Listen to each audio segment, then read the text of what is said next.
You're okay, you're not in shock, don't worry.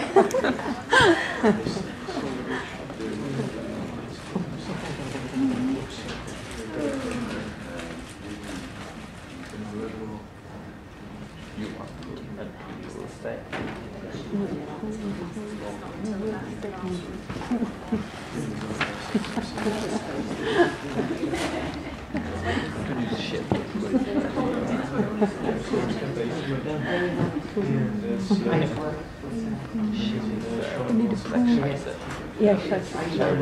How do you say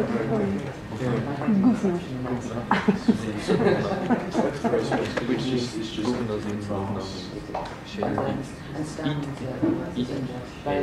evenly.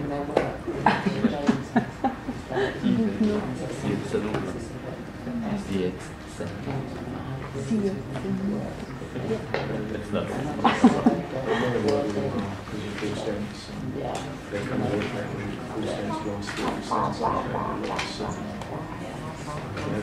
Maybe you don't need to know.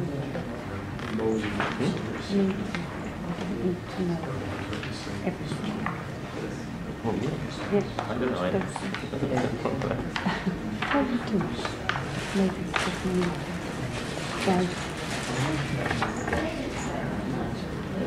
But maybe think in terms of, have you ever come across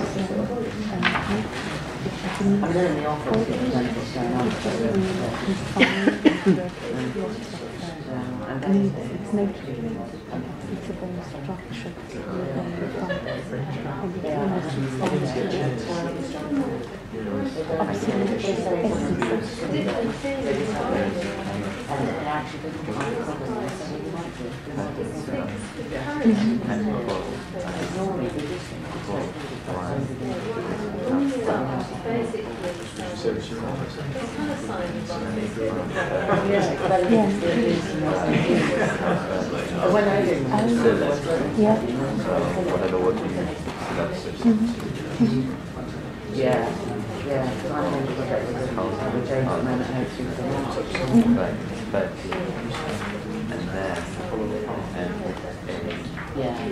Let's say okay, so you have this one.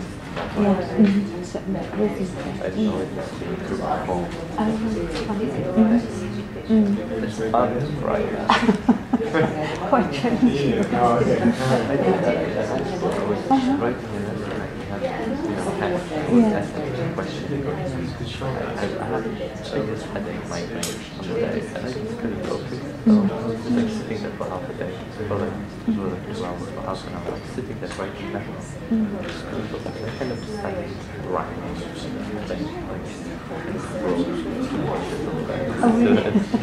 about the topic. Analytical essay. And I submitted it. So I failed. Yeah, should we do carry? Yeah, we're going to do carry. Have you remembered? My teacher, Yeah. Give me 5 from like 7 extra months. So she obviously enjoyed the creative aspect within that. Yeah, she's quite interesting.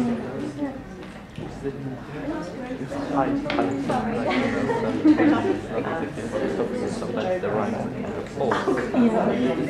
Still is that to write anything. How did everything lie and then you have all these create words.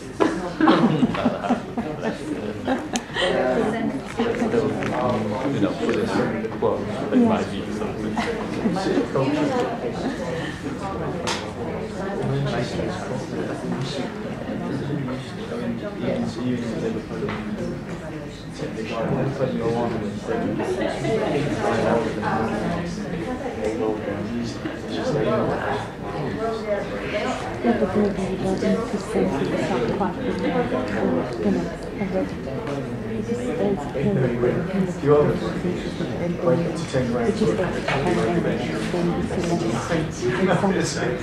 Drop a screen, drop them all, so I can do the whole new set. Oh, I like the basketball.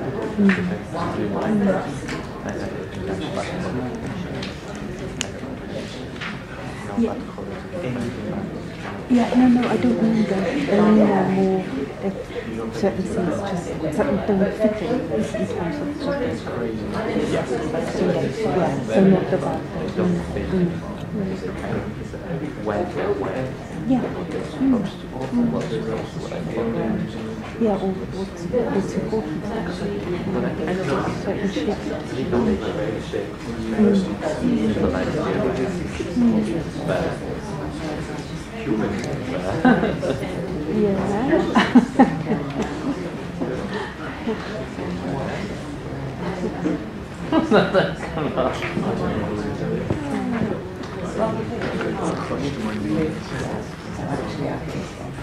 The bed was in the box.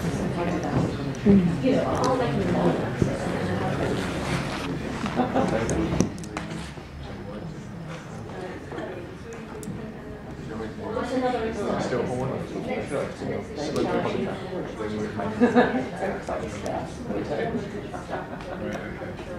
So what you really wanted to do as a student was me. Him. The ground. Yeah, I university.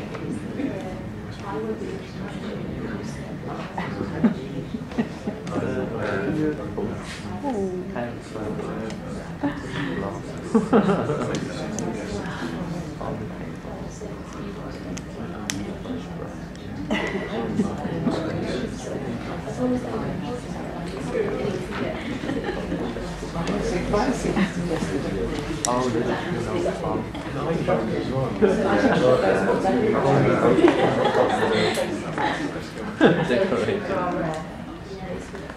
Yes.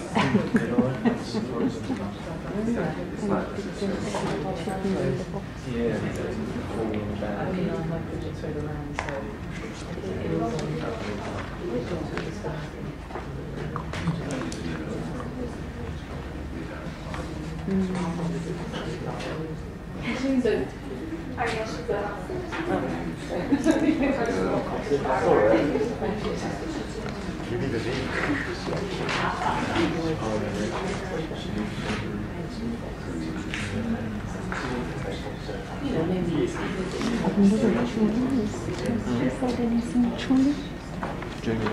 No, I think so. It's called that.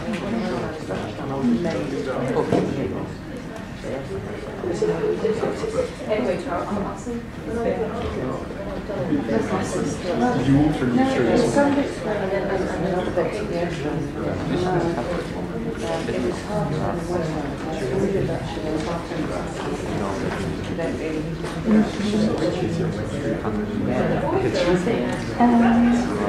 It needs to play traffic because where I live is school of and there's no traffic. Yeah. I don't know. I think it's sometimes just yes, I do know that then it's more flight when I feel that when I want to run away without not because there's this absolutely deep knowledge that shouldn't be there. There's oh God, what's going wrong? I know that and then it's about resisting the running and just going. Well, you are to you are. She's leaving. Thank God.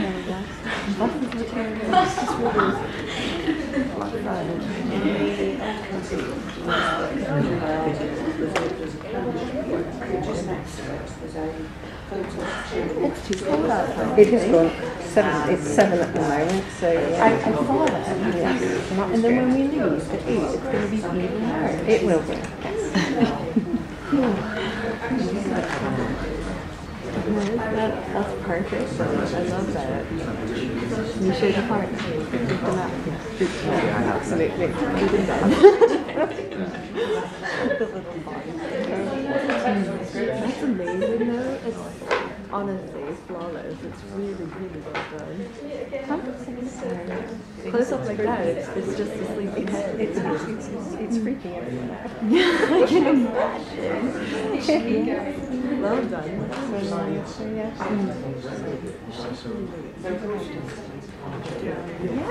Your machines takes a few minutes to get everything working anyway.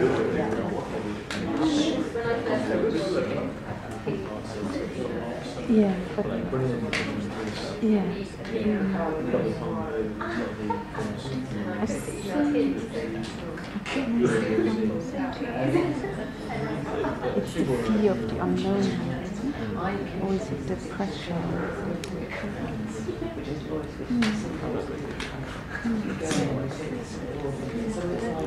Well, I know it's not depression, or emotional depression. Especially when you're afraid to push your face. Yeah. Yeah, expert in that one.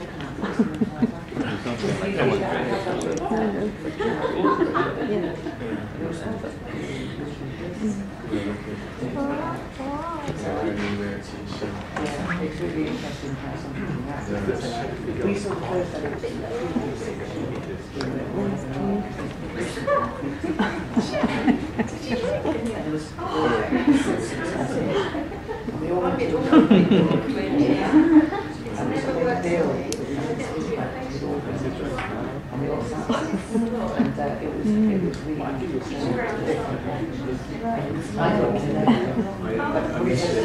So now,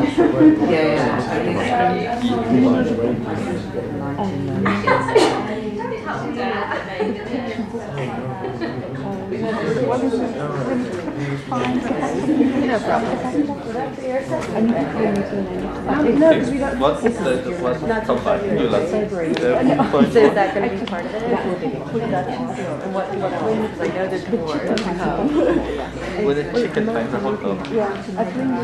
Yeah. It's a really a kiss book, but it's the drawing Another sheet. and you get to raise it to make it look more like, it's really I love this story chicken and a hot dog. or What is no, that when the about? picture finds it. Oh, pigeon Yeah, pie. when the picture finds it. Because like there's the Okay. finds the hot dog because it Yeah. And you run it.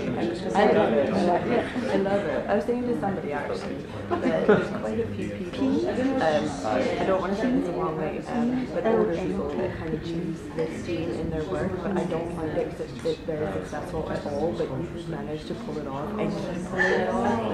Like, I've really found I bring it in on one I feel like a lot of people kind of play with that idea when they get older, but then everybody around you as well. So it's like, but I don't find that it works because they don't want to get too, Chicken. you know, they that point where it's like, I'm a little bit scared, I'm going to back off a bit.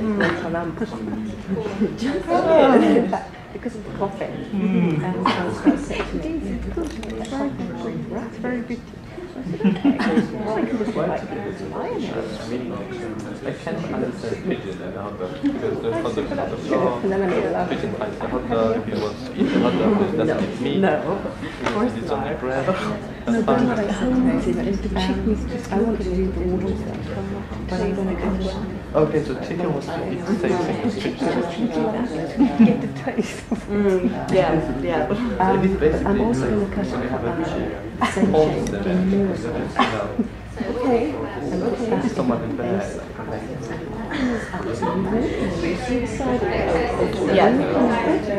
Yeah, that's all.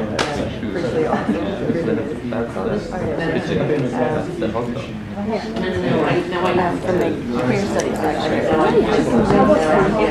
Boy, like looking at the walls of the apartment. I got this at Waterson from the top floor, but they've got philosophy. So there's a huge range of them. It's amazing. Pigeon and hot dog so much. He decided to venture and go for a trip to find another hot dog. for himself. It was to share. It was just like tiny slides. David So Altman. he tries to complete pictures. Yes. So he interacts with the In pictures. those. Okay, I see we're thinning out. See, it happens in philosophy, only the hardcore left. Do we have that big paper somewhere? We're missing our paper. Can someone rip out a piece of paper then to do the famous attendance moment? He does a lot of he works Multiple respects. like quotes in a sense. Yeah, I think Does we're the anybody only know one. how to get this onto Mac? I was decomposing bits, but then he argues that I don't see anyone. I want to raise it as so much. Oh, she's gone. feel like you have to do this. I will be anyone. Thank you. We started one Trying to get involved with the whole brings a real I mean, the chicken. you know, and everything like that. to like wear something for It's really good.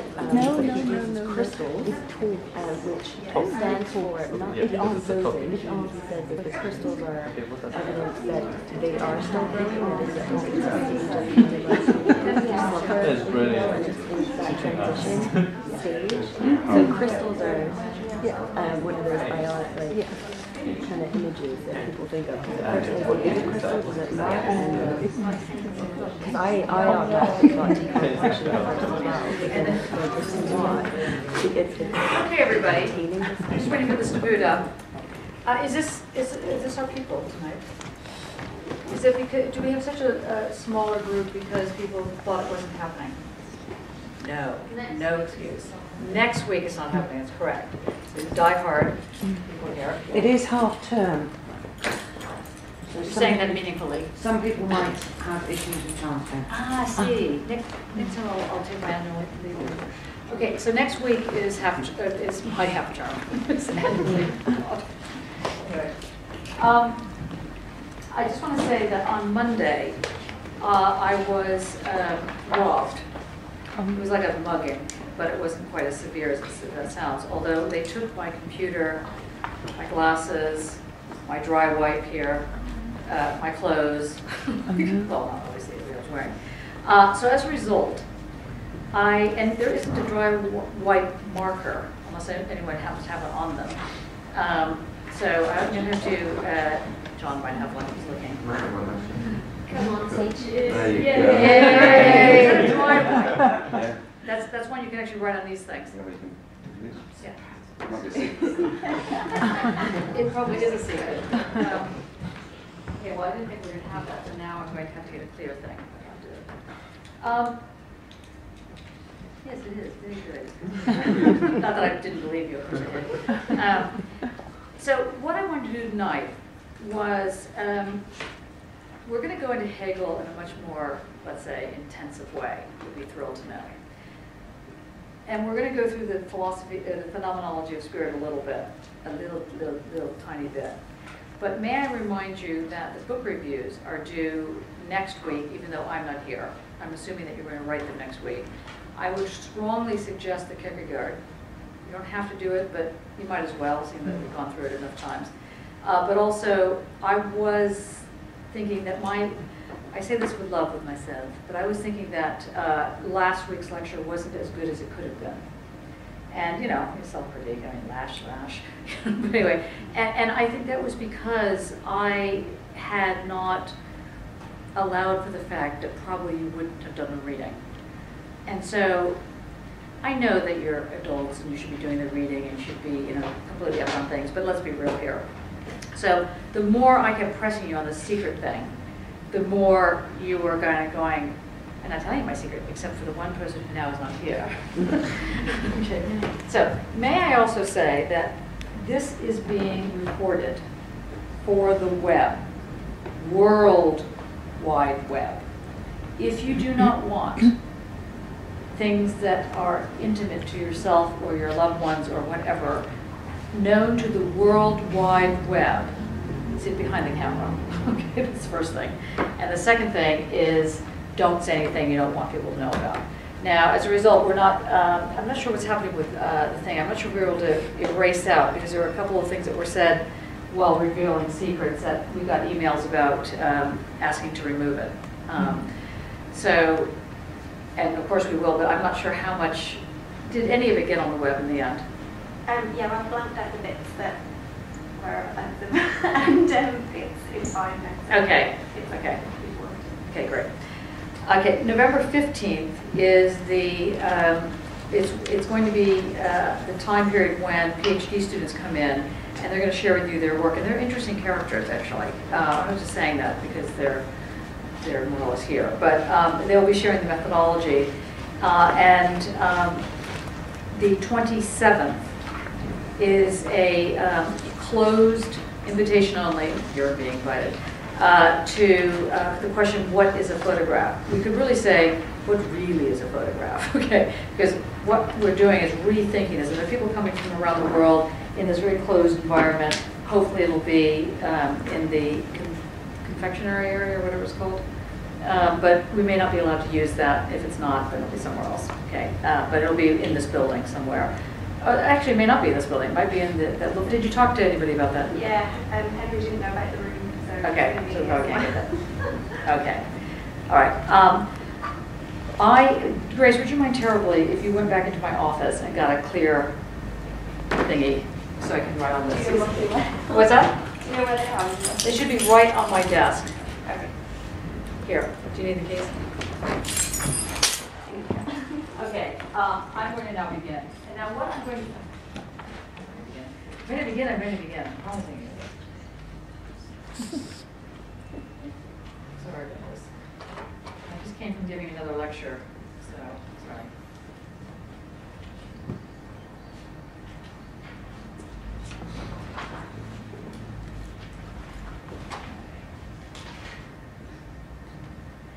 What I want to do today is to give you the structure again of the Hegelian dialectic and what that actually means. But I want to bring in people that you may or may not have ever heard of, and now you will have heard of. One is a person named Walter Benjamin, and one is a person named Karl Marx. I know you've heard of him. K. Marx. K-A-R-L. Marx.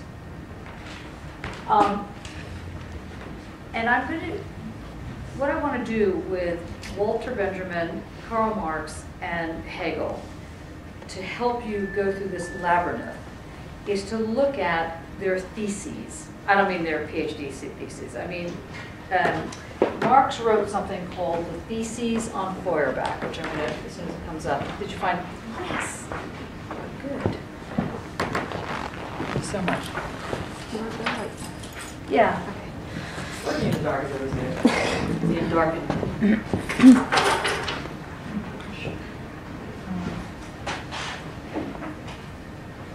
So,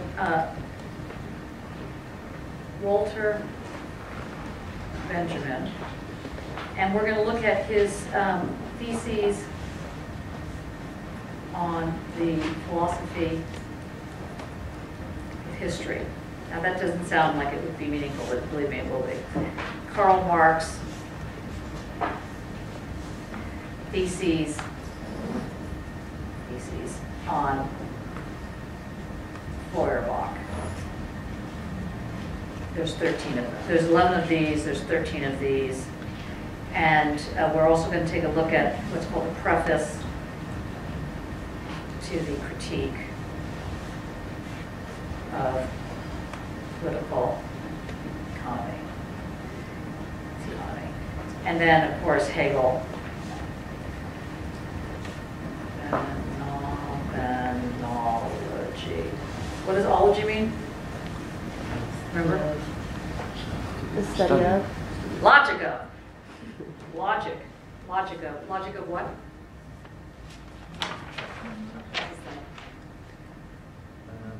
It's really not a hard one.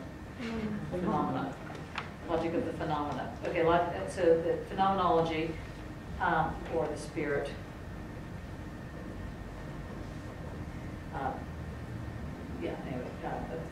Phenomenology of spirit.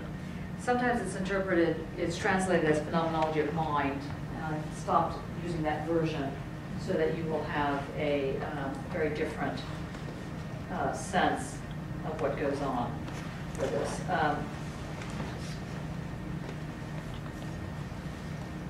Okay, so We're going to start with,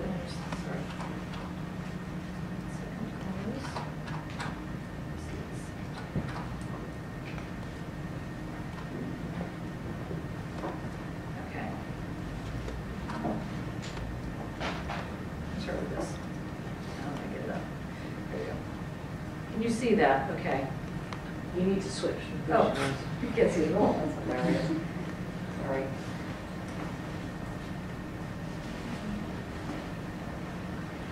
And this is that seeable or no? No. No. What about that? No. Yeah. Yeah. Okay.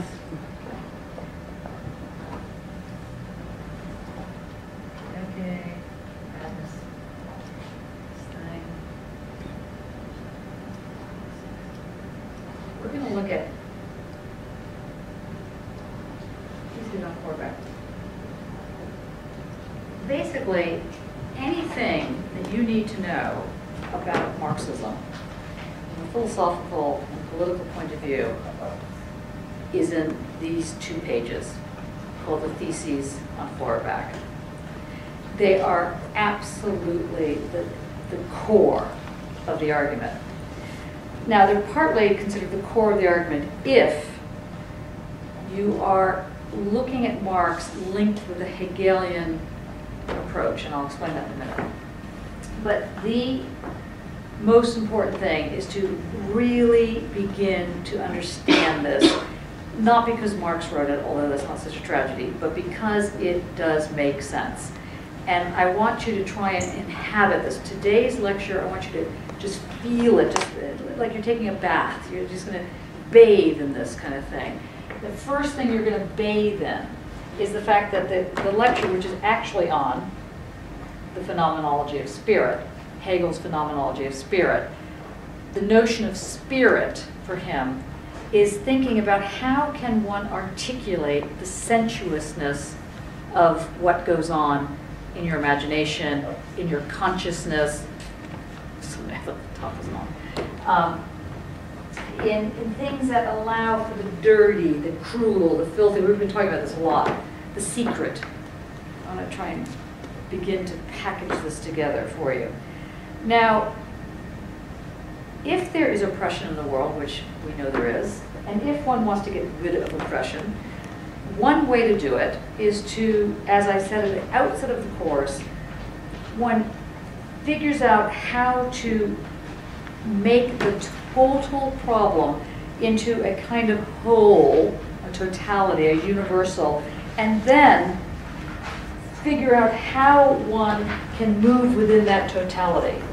But when the world is formed in a way that the totality doesn't self-seal, isn't completely closed, that's more difficult.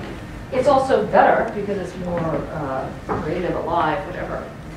Now, to understand how to get to this problem, or to understand what we're even dealing with, Marx was faced with a problem.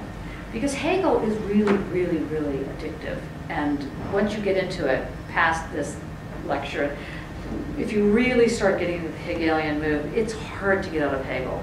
It's like doing drugs or something. It really is quite, he's so smart. He's so clever. It so works on one level. And this level is the level of how one thinks about one's subjectivity. Who am I? What is this all about? You know, you feel like launching into a song, you know, what's it all about, Alfie? You know, what's it all about? And Marx said time and time again, the problem with Hegel isn't that he was a right-wing fanatic who came up with various ideas, or even a left-wing fanatic. The problem with Hegel is that he just interpreted reality. And for Marx, his position was, the point is to change it. If the Enlightenment is about change, and if it really is saying that's what the world is about, and that's what the world from the 1700s onward is about, then if one continues to sit there and interpret it, actually what's happened, and only interpret it, that's a way of making sure that things don't change on, let's say, the status quo level. So there were a lot of debates about this. And one of the debates was about what does it really mean to talk about the sensuousness of consciousness, of life, of sexuality, of the body, of the flesh. And that was called materialism, just so we're clear on this. The person who did a lot of work on this, a lot of people did a lot of work on this, but in the late 1700s, through to the 1800s, the name that comes up a lot, you'll see, is Feuerbach, with 2 E's and a U. Very interesting Scrabble word, can work for you. Feuerbach argued that revolution happens because of the material conditions of our time. Sounds good, doesn't it? And what he also argued was that the more people were starving, the more likely it was that they would revolt. And Marx basically says, and if you believe that, I've got some snake oil I can show you, because the more people are starving, the more they die, actually. Or the more they get depressed in this year, in this time period. He didn't, of course, talk about depression. But he talks about alienation and reification. The more you're alienated, the more you're reified, the more you're caught away from feeling like you're a human being, then you can take away all the food in the world, and what will basically happen is slavery or death. That's really not great options. So his argument was that the problem with materialism, or the problem with talking about materialism in this way, made it seem like people were in this zero-sum game. You take the food away enough, and they're pushed against the wall enough, they'll fight back. Well, I don't know about you, but if you haven't had enough sleep, and you haven't had enough food, getting pushed against the wall is just one more annoying aspect that's happening. And so it really takes a lot of, let's say, guts to be able to come back from against the wall. It's a tough one. So Marx says, look, the chief defect of all arguments about this material thing is, Feuerbach included, who was the kind of flavor of the month, is that the thing, the reality, the sensuousness, is conceived only as an object of contemplation. You can think about how tough it might be to fight something, and then you go out and you fight it. Fight the good fight, do the good walk. But if you're actually fighting the fight and actually doing the walk, you learn a few other things. Now, I'm not trying to raise experience as the true answer here, because that's not what he's talking about. These people are all logicians. So they're talking about how logic comes in to inform, like form, and inform means to create the formation, to inform, information age, to create the formation, to inform. You need something else other than just experience, because as the other adage says, experience teaches you a lot of things, but the one thing it teaches you is that it doesn't teach you anything. Time and time again, if I hear one more time on BBC or whatever, they're going to learn the lessons of whatever it is. It's just like, well, haven't you learned them already? Honestly, I mean, this has been going on for a while. It's the same thing. The chief defect of all hitherto existing material is that the thing, this thing, reality that we're talking about, is understood in this kind of totalized environment, this nice, clean environment, and if you push hard enough, someone will push back. Well, guess what? Doesn't always work that way. And he says here, is conceived only in the form of the object of contemplation. Well, forget that, it's a misspelling there. But not as sensuous human activity. He's saying that the problem here is that when people think of material whatever, they think in terms of, do you have a job? Do you have food? Do you have housing? Yes, all of that's important, but if you don't understand those things with the sensuousness involved, it's not going to work.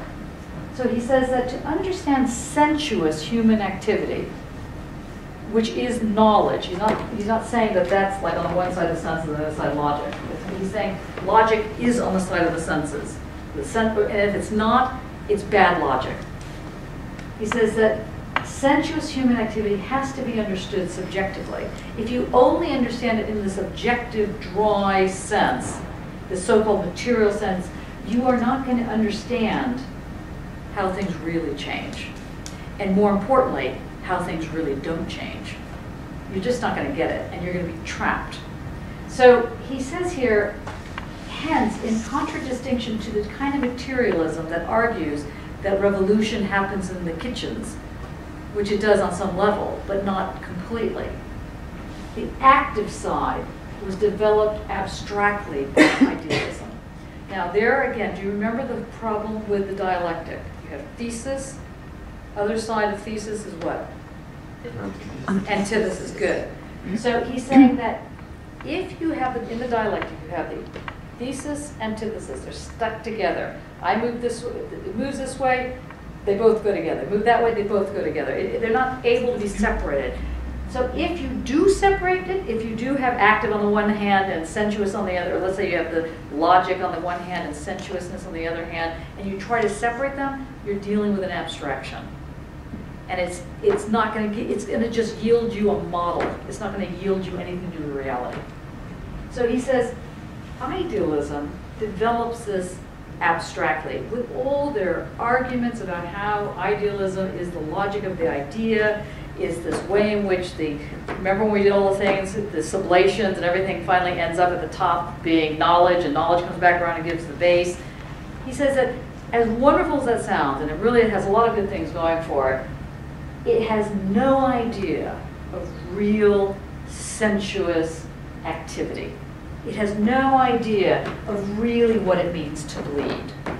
Of really, the very famous argument in the U.S. Under slavery, when there was the attempt to, I mean, the U.S., you know, a lot of places had slavery, and the U.S. was one of them. In fact, Thomas Jefferson, I've mentioned many times, writing the Declaration of Independence while he was a plantation slave owner, and by the way, having sex with his slave mistress, I think her name was Sally, no last name, and had several children by her. But anyway, it doesn't become real. It still becomes this replication of an annoying status quo that that keeps things in their place.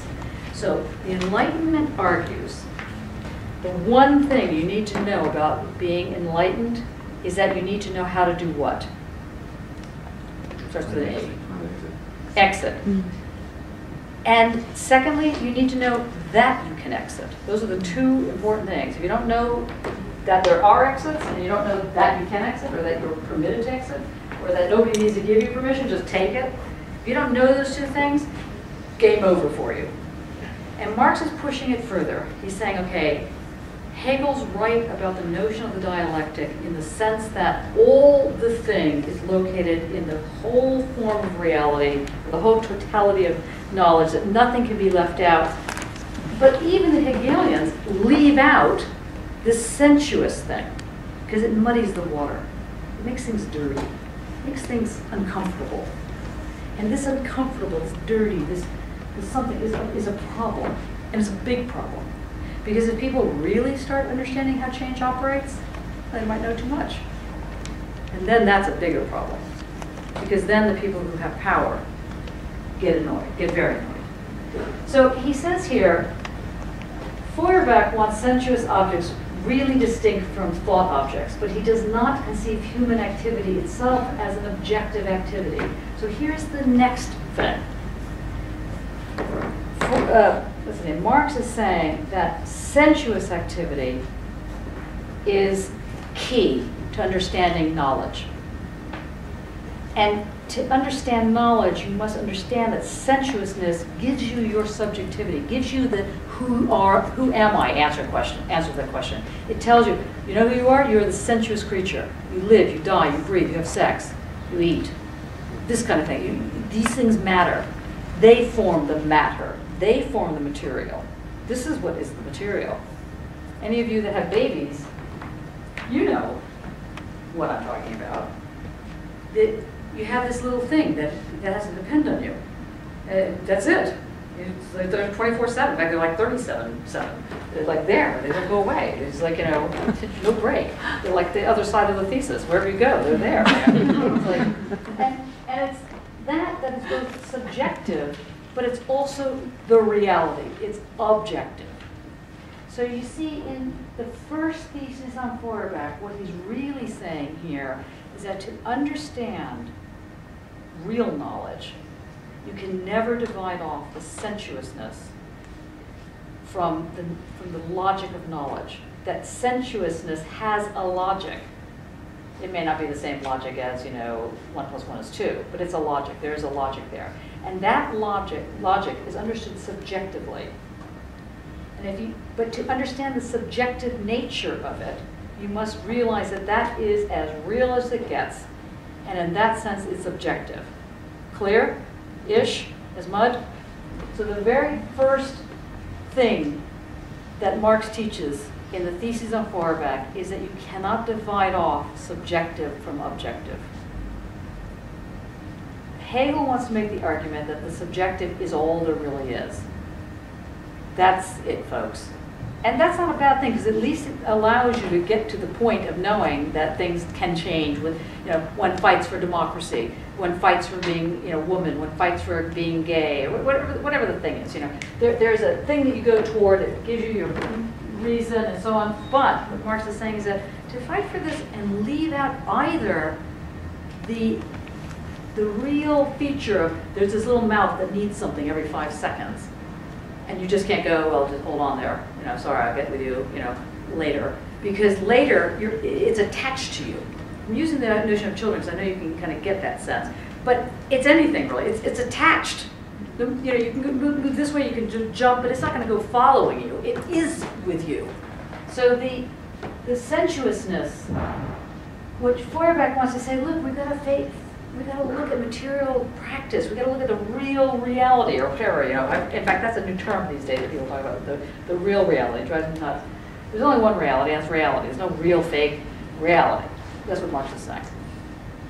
Hence, never mind about that. So he says that he regards the theoretical attitude as the only genuinely human attitude, while practice is conceived as this dirty, it should say, it says here Judaical, but what Marx actually says is dirty Jewish.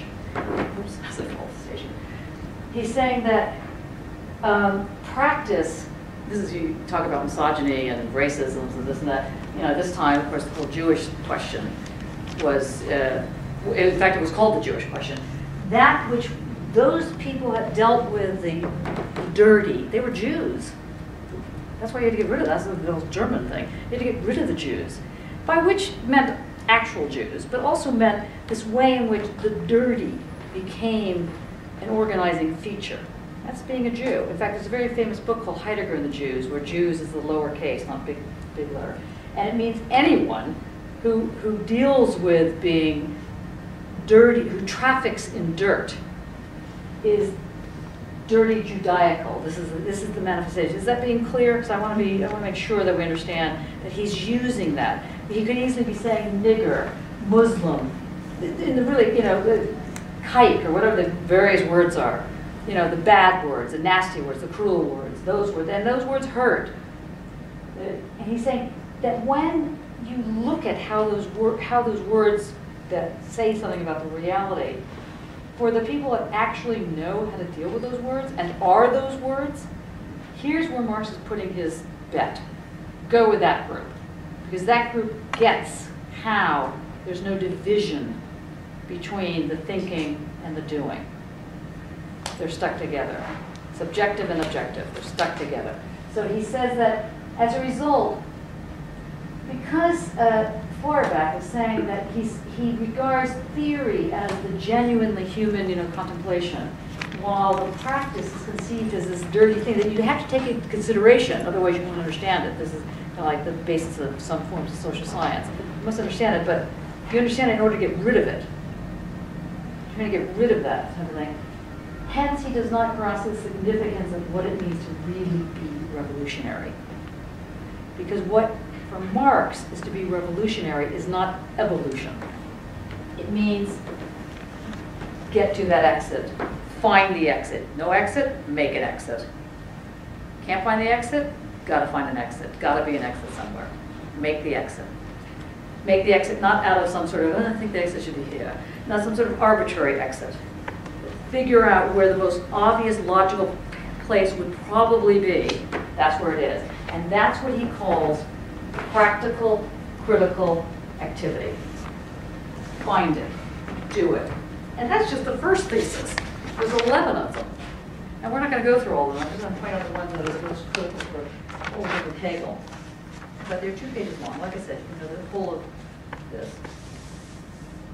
You can see that and number 2 sort of gets into the whole thing, the question of whether there's objective truth or you know, subjective truth. He says that if you move reality versus non-reality, if you isolate it from practice, by which is meant dirty, practice, you know, getting your hands dirty. If you isolate it from this, then you will only ever have scholastic questions. Now, let's just pause for a second here and think about art. Art will be killed if you take a scholastic approach and try to interpret it, because that is not going to go anywhere. So he's going to, and not only that, it's the artists that are the revolutionaries, but we'll get there in a moment. Because the artists tend to, you know, the whole argument, you have nothing to lose but your chains. Now, turns out a lot of people are okay with their chains. You know, in fact, they don't really want to lose their chains. In fact, to be honest with you, I bet everybody in this room on some level is okay with their chains. Or some chains anyway. They're comfortable. They can be, you know. And the question is, who wants to be thrown out of a nice house? Do you really want to go to the barricades? There's a lot of bullshit going on right now. I mean, the stuff that's happening in this country, forget about all the other ones, you know, is just scary. If you actually dealt with it every 5 minutes, you'd go berserk.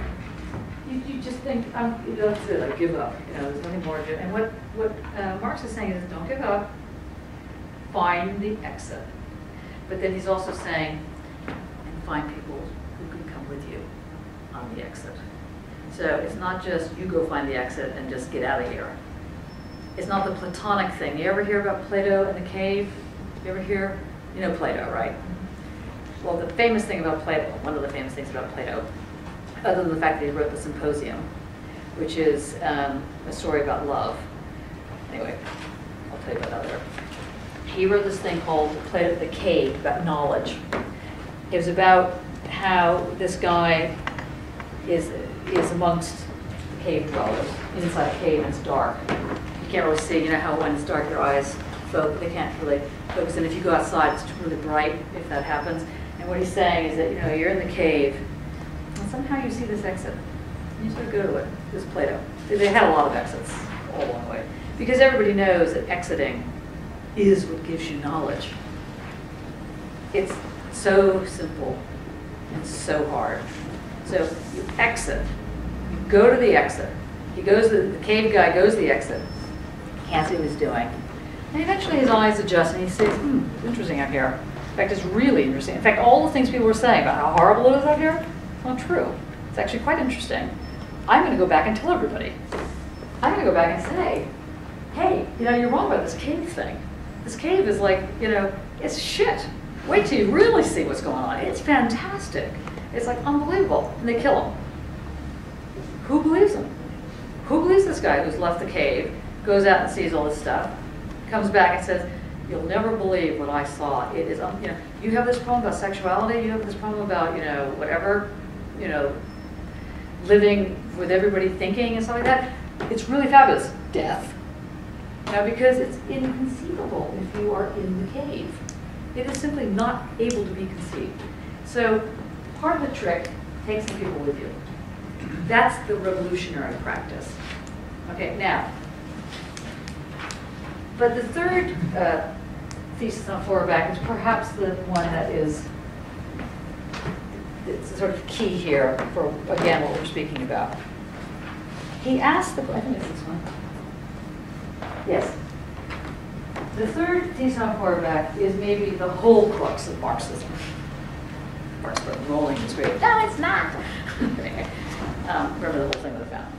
Anyway, which is to say that he asked the question in the third thesis on Feuerbach, that's all well and good, but who educates the educator? I'm sitting here telling you what's going on. You're running it all down, or you're thinking about it. Interesting. I can use that, I can't use that, I understand this, I don't understand this. But who educated me? And who, and now, you could make the argument, well, I had interesting professors, they educated me. You could say, well, like who educated me? You know, well, life educated me. I've had a very interesting life. I've had several interesting lives, and they're all happening in this life. So I can imagine what must have happened in other lives that I've been living. That's too greatly, sorry. But what Marx is saying here is, you want to know who really educates the educator? Students. And it's very true. So a real teacher, as it were, is what he's saying here, is one who has this dialectical relation with that which can't be detached. Because really, what good is it being a teacher? You're just sort of spitting in the wind. I mean, it could work or something. And he's saying that that is actually the revolutionary activity. I mean, I don't mean teaching. I mean realizing that we're all in this together. And that people play their roles in a certain sense. You know, I told you once before that, somebody, all of you may know more, may be more intelligent than me, but I know more than you. And that's just how it is at the moment. That's not always how it's going to be, but that's just how it is at the moment. That's where we stand. But that doesn't mean that should count for a whole lot, but it should count for something. The fact that you don't know things, and therefore A, don't know things, and B, are curious, are really curious, that counts for something. And they can't be divided. I can show you something. Come here, I'll show you something. You can show me something. And that's what he's saying. That's the most important thing, is that the materialist doctrine concerning the changing of circumstances and upbringing forgets that circumstances are changed by human beings, and that it is essential to educate the educator themselves. This doctrine must therefore divide society into two parts. This doctrine meaning the Feuerbach materialist version, one of which is superior to society. The coincidence of changing of circumstances and of human activity, that sensuous human activity, or self-changing, can be conceived and rationally understood only as revolutionary practice. So, if you are working on yourself as an object of change, that isn't narcissistic, or it might be narcissistic, but it's not only narcissistic. There's something revolutionary about it. There's something radical about it. Because it makes a cheek in that relationship between educator and educated, or being educated person. And that link is revolutionary. You know who took this up in big numbers at start? Ever heard about the personal is political? Ever heard that expression? The personal is political? Has anybody not heard of that expression, the personal is political? So I can weep in my beer. Yes. Okay, it's kind of like the more things change, the more things remain the same. In the 70s, I guess it was, there was a person named Herbert Marcuse, M-A-R-C-U-S-E. Herbert Marcuse. I'll come back. I'll use this again. He was part of the Frankfurt School, which you will hear of in a minute. One of his students was Angela Davis. Anybody heard of Angela Davis? Angela Davis. I'm just going to show stuff on her. This is a very interesting black woman who became. Oh, sorry. Yeah. I am becoming the absent-minded professor. Who is this?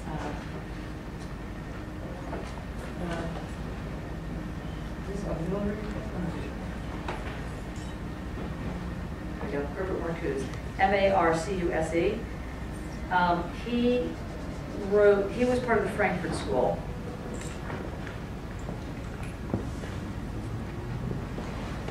In the Frankfurt School, guess where they started out? Frankfurt. Yes. So odd. And then when the Nazis came, they left and they went to New York and they started a thing called the New School.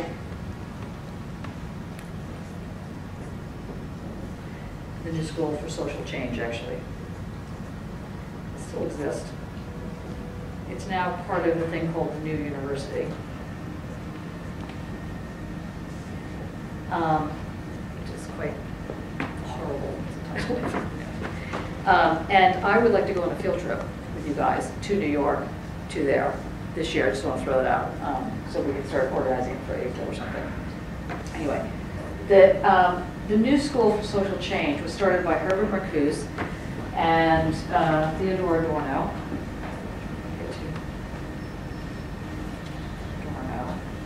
And this guy, Horkheimer. Max Horkheimer. I'm not going to get into this right now. Just remember, these are the Frankfurt School guys. Adorno, Theodore Adorno, was Walter Benjamin's PhD supervisor, who we'll look at in a minute. And I've told you about Adorno before, but Adorno didn't like Benjamin's work.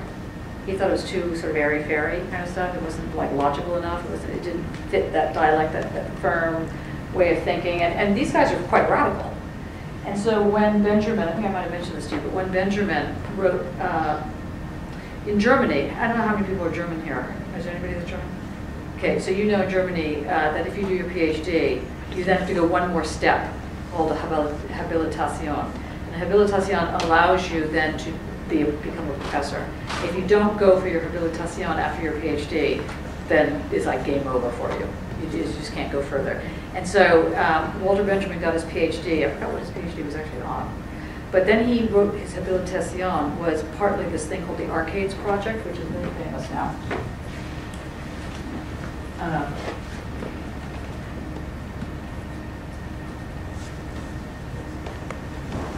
And it wasn't actually this exact project, but Theodore Adorno just thought it was stupid. I mean, there were issues with it. And so Benjamin wrote to him and said, please, let me come over to New York, to the New School, with you to finish my habilitation. And Adorno said, no, you're not good enough. And Benjamin was chased by the Nazis, cornered, and he killed himself before the Nazis did. Now you can imagine Adorno's reaction.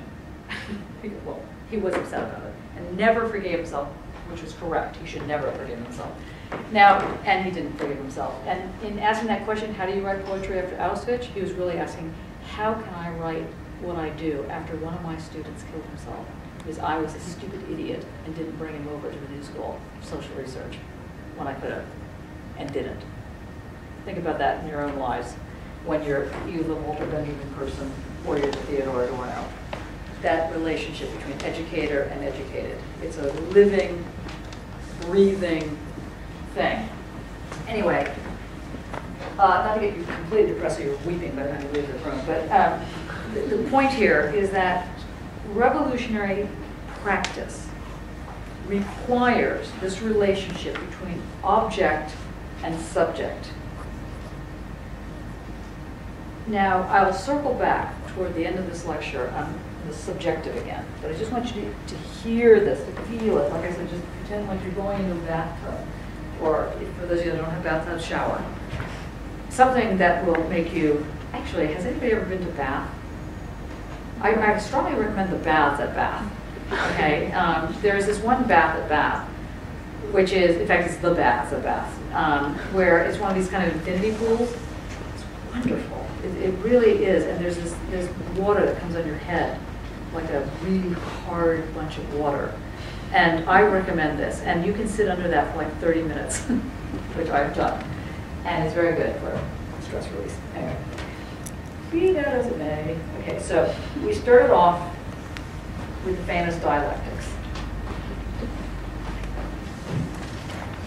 Actually, before that, we started off with telos. Remember the famous telos? Which is now, like I said, about children. Acorn instrument. By the way, I meant to bring these little bit of music. I'll bring it after the break so you can hear it.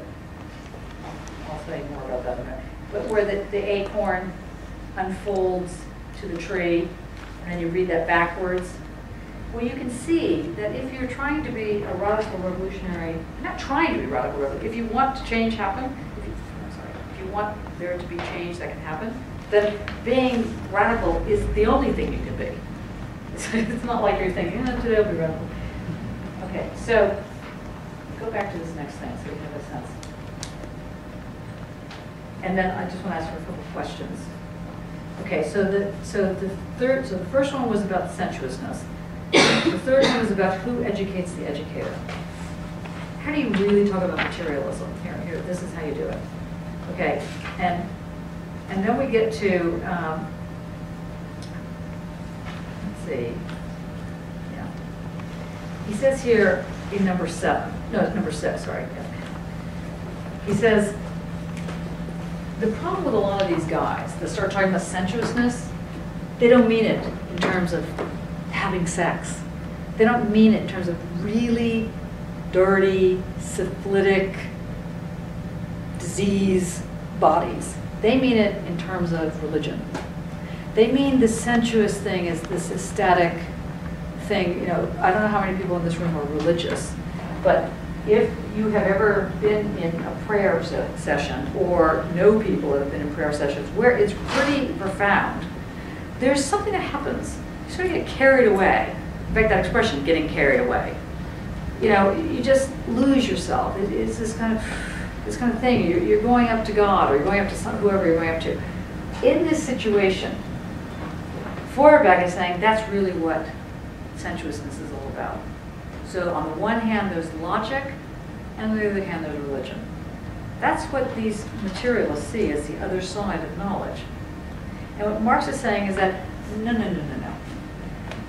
Religion is just a watered-down form of philosophy, according to, or you might want to say that philosophy is just a secular form of religion, but whatever. But they kind of belong the same root in this sense.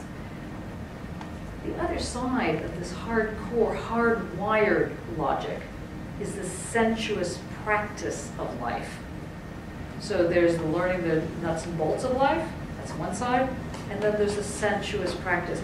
And philosophy is in both of those, because philosophy can be the actual technical drawing, as it were, and philosophy can be the actual sensuousness of it. And it can be, in fact, the art of knowledge, the technique of knowledge, which is what we'll find later on, where Foucault goes with this. And what he says, what Marx is saying here, is that you want to know about reality, you really want to know about reality, we know it has to do with change, or anyway should. We know it has to do with exiting, or anyway should. So there's the is and the ought. It does have to do with this, it ought to do with this. It does have to do with this, it ought to do with this. It does, is, it ought, is, it ought. This relationship between is and ought, very important. And there's always a slippage. Is, ought, is, ought. And he says here, you want to know what reality really is? It's the ensemble of all those relations, sexual, religious, stupid, clever, all those relations, that's what makes reality. Well, that, so you feel like, well, after all that, that's, yeah. But it's kind of amazing how that gets dropped off. And later we'll see that it's in the art, or not in the art, it's art that keeps that alive. That little lesson keeps that alive. So he says, Feuerbach, who does not enter upon a criticism of this real essence, is consequently compelled to abstract from the historical process and to fix the religious sentiment as something by itself, as something different than just being something that was made up by humans, practiced by humans. Essence, therefore, can be comprehended only as a genus, that is to say, as a kind of uber meta notion. Do you understand genus here? Genus is like the overarching category. So I could say philosophy, and then we could say types of philosophy. So the genus would be philosophy, and then there'd be, actually, I don't know how many people are gardeners. There's big species like, I don't know, roses. I'm not a gardener, I feel bad. My partner's a fantastic, brilliant gardener, and I have gin and tonics in the garden. That's my role. And, I don't even help dig anything in the garden. It's just not me. But I do understand the notion of the genus of a plant species, and then the types of plants underneath it. But the genus called tree, for example, I said this before, if I asked you to draw a tree, each one of us would draw different trees. And that is because what Marx is actually saying here is that while essence could be like treeness, girlness, sexualness, this thing, this kind of ish thing, while essence could be understood as this, there is no divorcing that from real girl, real sex, real blood. You can't cut it away. Essence for Feuerbach, and as it will turn out for Hegel, ends up comprehending it as this kind of vacant vessel type thing, this kind of ship that can carry something, a kind of glass that you could fill. That's genus is understood in that way. And by the way, a lot of people who don't get philosophy or not get the right kind of philosophy think that that's what philosophy is. It's this kind of thing that you take over to an art project and you apply it. No. It's not a glass, it's not an overarching thing, there's no overarching concept to philosophy. There's not like a philosophy of philosophy or a knowledge of knowledge. Even those are placeholders just to help you navigate with language. But they are not themselves empty little vessels that you fill. So he says essence, therefore, for Feuerbach and crowd, can only be understood as this kind of generalized category, as an internal, dumb generality, which naturally, and Marx can't help himself but to be sarcastic here, which naturally unites many individuals. Stupidity. I know there are people working on the concept of stupidity. We won't discuss that over here. So we'll just let that lie for just a moment. But this question around this internal idiocy that people appeal to, people like Amnesia, you know what I mean? Wrong. They appeal to the stupidity of people. It's comforting. And he's saying that because it appeals to this whole thing called like public opinion. Like, what the heck is public opinion really? It is an empty vessel that you can use however you want to use it, as long as you're driving on the road that is already the status quo. If you start talking about the people meaning something completely, alien to what is this sort of evacuated concept, nobody's going to get what you're talking about. So either it's a stupid thing or it doesn't work in the way you're trying to make it work. I'm sorry if that's not completely off the rails. I just wanted to get some second points up. I got rid of it in the middle of it. So he says, well, this is another, all of these sort of theses relate to how practice must be sensuous and knowledgeable. You can't divide them off. And he says here, all social life. He could have said all life. He could have said all sociality. He could have said being human. In fact, by saying all social life, he's basically saying all social. He's basically being redundant. Because life is social. All social life is essentially practical. A lot of people aren't here tonight. Why? Not because they feel that they want to be at a great lecture, but rather because they have, whatever it's called, middle term. What's it called here? Half term, that's it. And that's very practical. People can get, people to take care of their children, whatever the story is, or they want to take a break, or it's habit, All social life is essentially practical. You forget that, you forget everything. All mysteries which lead theory to mysticism find their rational solution in human practice and the comprehension of this practice. Okay, now, but the last one, number 11, is the most crucial one, and it's the one you probably heard a lot. I'm going to go to it. Well, actually, we'll go to the last one first. So in the last one, he says, here's what the problem is, people. Philosophers have only interpreted the world. The point is now to get off your little bums, to find the bloody exit, and to bring people with you.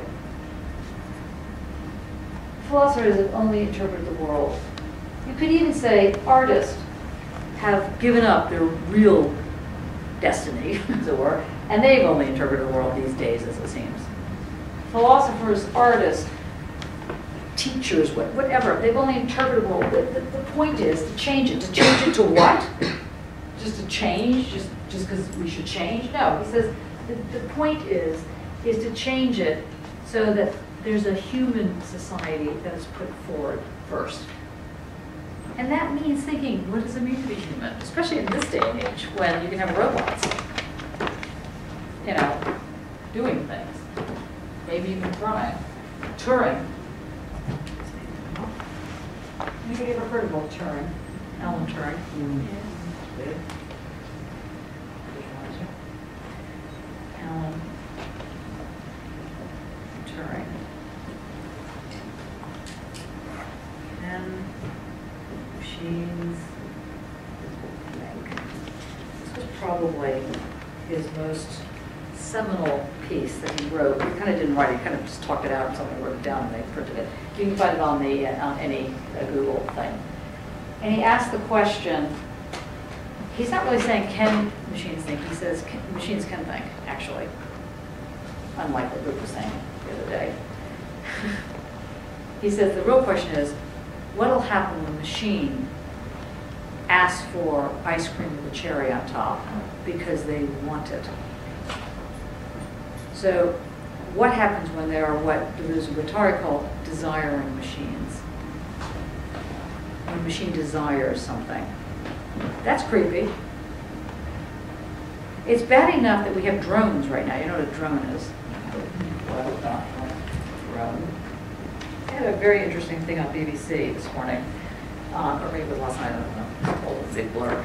A drone is an unmanned, computerized environment that drops bombs on people without getting dirty. The question is, what happens if the drone decided something? Anything. If the drone made a decision. This is all of, for science fiction is all based on this. In fact, the most recent past series of Battlestar Galactica, anybody watch that? The Battlestar.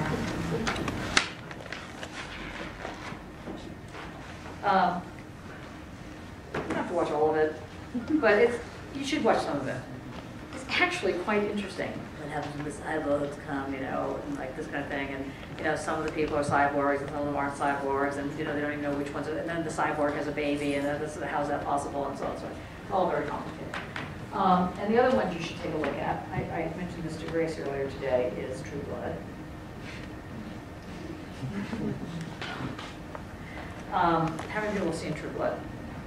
I've got like 3 people. Okay, 4 that will admit it. Okay. I'm going to show you a little thing about that before we take our break. Okay, but now, here's a couple of those. So, any questions before I now really complicate this? Or complicate it a little bit more so you're not comfortable? Or I can make it comfortable. What would you like? Comfort? Knowledge? What are you hearing so far? And then we can continue. Nobody want to give it a go? Anybody want to give it a go? Nobody want to say anything? No. Hegel's an idealist. Yes. And Marx is saying Marx is a realist in a really simplistic sense. No. Hegel is an idealist. True or false? We should have drinking games here. Hegel is kind of an idealist. The reason I write it like this, that means approximately in mathematical terms, is because, as you know, the idea, or the concept, forms the ground around which reality is assessed, created, maintained, thought through, whatever. And I'll go through that again, just so we're clear, and I'll go through that later. But the way in which one understands idealists and how you asked it, Hannah, is as a kind of romantic, or someone who doesn't have their feet on the ground. And in a certain sense, you could say, well, he is thinking about the spirit, and he is thinking about, knowledge, and sort of like the balloon, he sort of goes off know, kite, and then someone has this thread that pulls them back down here, you know, come back to reality, whereas Marx is real. But in a certain sense, Marx is the idealist in this romantic sense. You know, I mean, God knows you have to be. Never be embarrassed about being romantic. Just be a practical romantic. That's all. But you know, don't be embarrassed about being about things like love and whatnot. They're all right. Or, you know, in a pinch, better to have love. Okay, but the realism that you're talking about. You said Marx, sort of a realist.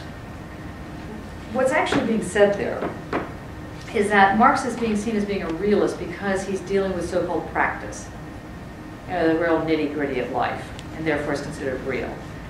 But actually, it's real not because he's dealing with materialism, which is the entire thing about Feuerbach, but he's showing that the kind of materialism you have to deal with is about as far away from realism as you could get.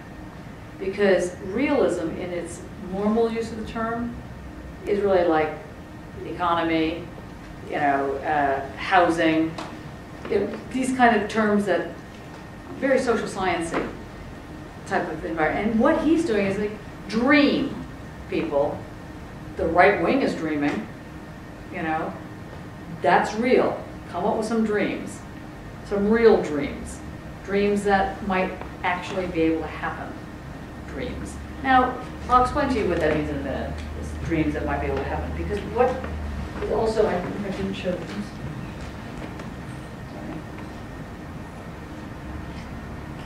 Let me let this, and let's just go back. So he says here, it's on 5.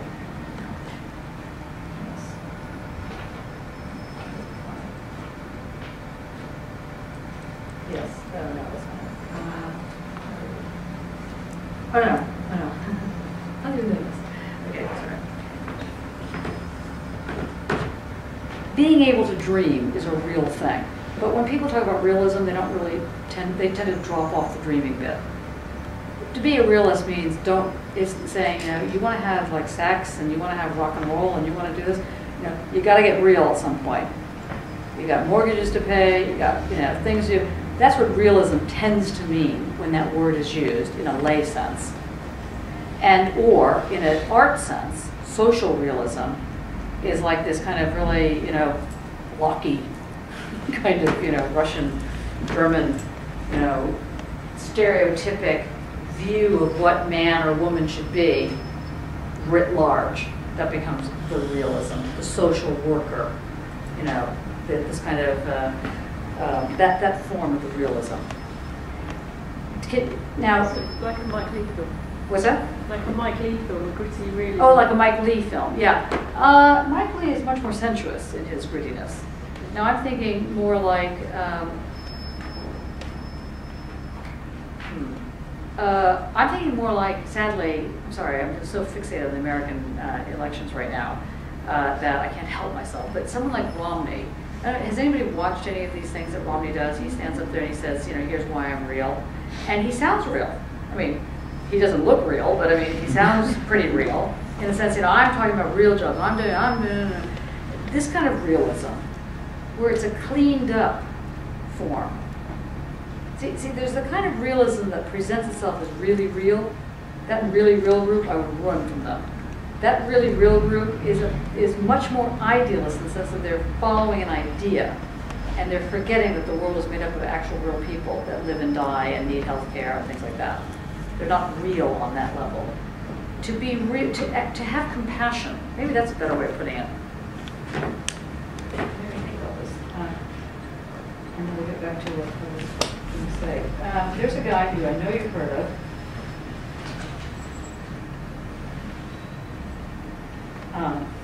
Called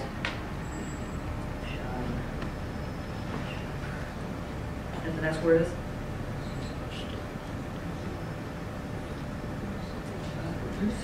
Yes! Who said that? Yes, very good. Rousseau.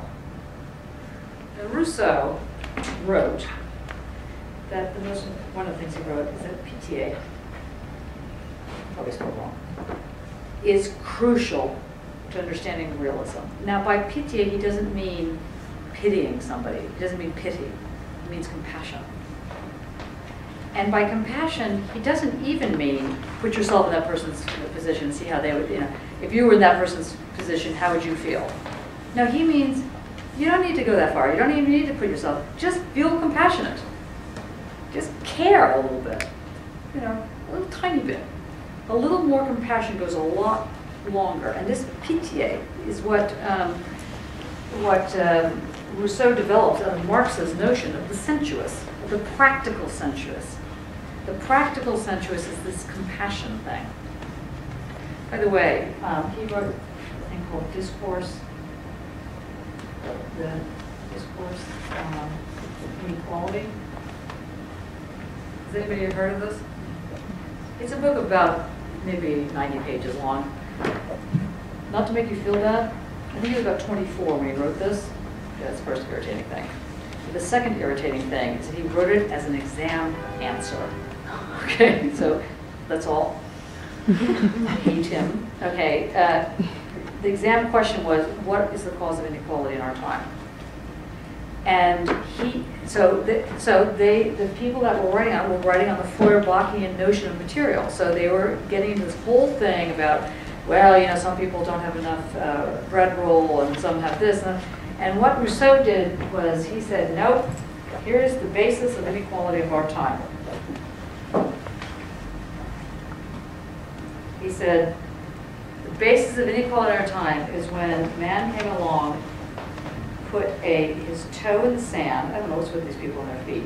His toe in the sand, drew a circle around it and called that area mine, and founded property. The basis of inequality is when someone was clever enough to put their toe in the ground, make a circumference around it, and find people, as he puts it, find people stupid enough to believe that it was his. That's the basis of inequality, and from that he develops his argument. Now, I kind of like having property. I never thought I'd say that. I'd be lynched indeed.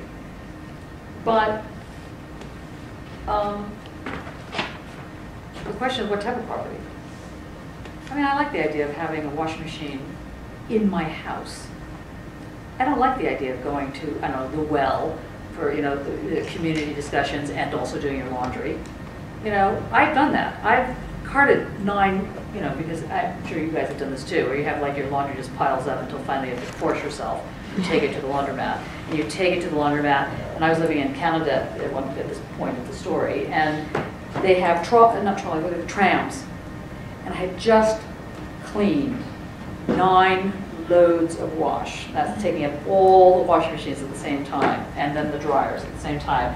Taking it up, and it got the wheel of my little wagon got stuck, and all of the laundry went into the street. Clean laundry. And that's when I decided that the first thing I was going to do as a liberated person was to get a washing machine and a dryer and stick it in my house. Or a house. It didn't have to be my house. But that level of, so here's what I'm telling you. You want to have a revolution? You want to think about revolution? What do you want to include in your revolution? I want a washer and a dryer. I'm just saying that. I know I need that. I just do. It doesn't have to be that far away. It could be in someone else's apartment. As long as it's on the same floor or within easy access. So he said the key to inequality was that someone came around and drew a line in the sand and found people stupid enough to believe that that was his. That's the beginning of inequality. Now, he then argues, he develops it through discourse on inequality and many, many things that he writes on. He was a mad creature, Rousseau. There's a really good book out called Rousseau and His Dog. Rousseau had, for real, had a black dog that he always had with him. Anyway, read the story. So this question of compassion, where is that in the dialectic? In Marx's dialectic, it's right there. It's all this thing about the sensuousness. So for Hegel, when he starts talking about this thing, he's saying, look, I'm trying to give you a sense of how you have to have the whole picture and everything's in the picture, but it's still without its juice, as it were, or without its dirty Judaical thing. Now, I'm going to introduce you to, are you okay if I move off of this and move to this next thing? Okay. This is what I thought was going to, obviously losing my mind. The next thing I'm going to just show you is one paragraph from a thing called from Karl Marx's Preface to the Critique of Political Economy. I'm just trying to make this bigger.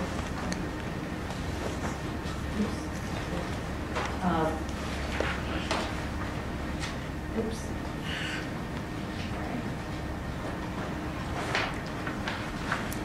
Okay.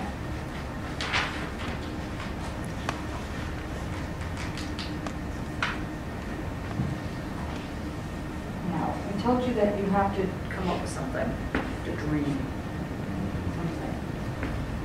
What Marx says is that the task you should set for yourself in this dreaming, sensuous, dirty Judaical relationship to knowledge sense is that you should only ever set a task for yourself that you can at least begin to complete. Because if you set a task for yourself that is completely ridiculously impossible, I want to climb to the moon,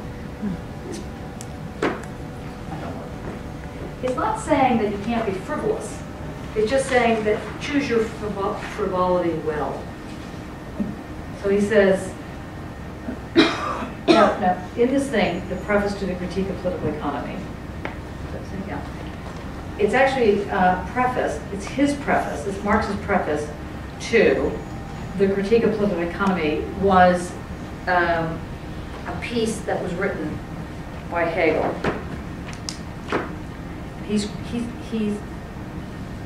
Hegel wrote on economy. He wrote the critique of political economy, and Marx is then writing a preface to this. Because he said, you know, all that's very interesting what Hegel's saying. In fact, Hegel's a genius. In fact, I love Hegel.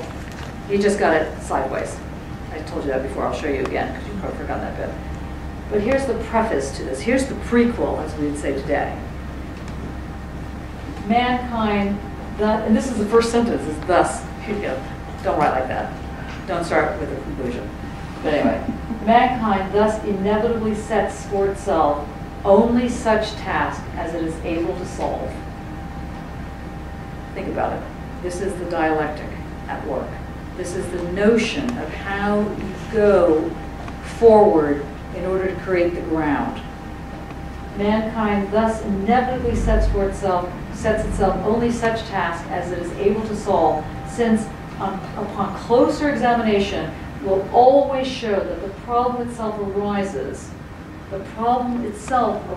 only when the material conditions for its solution are already present, or at least in the course of formation. Just set that off so you can really see that.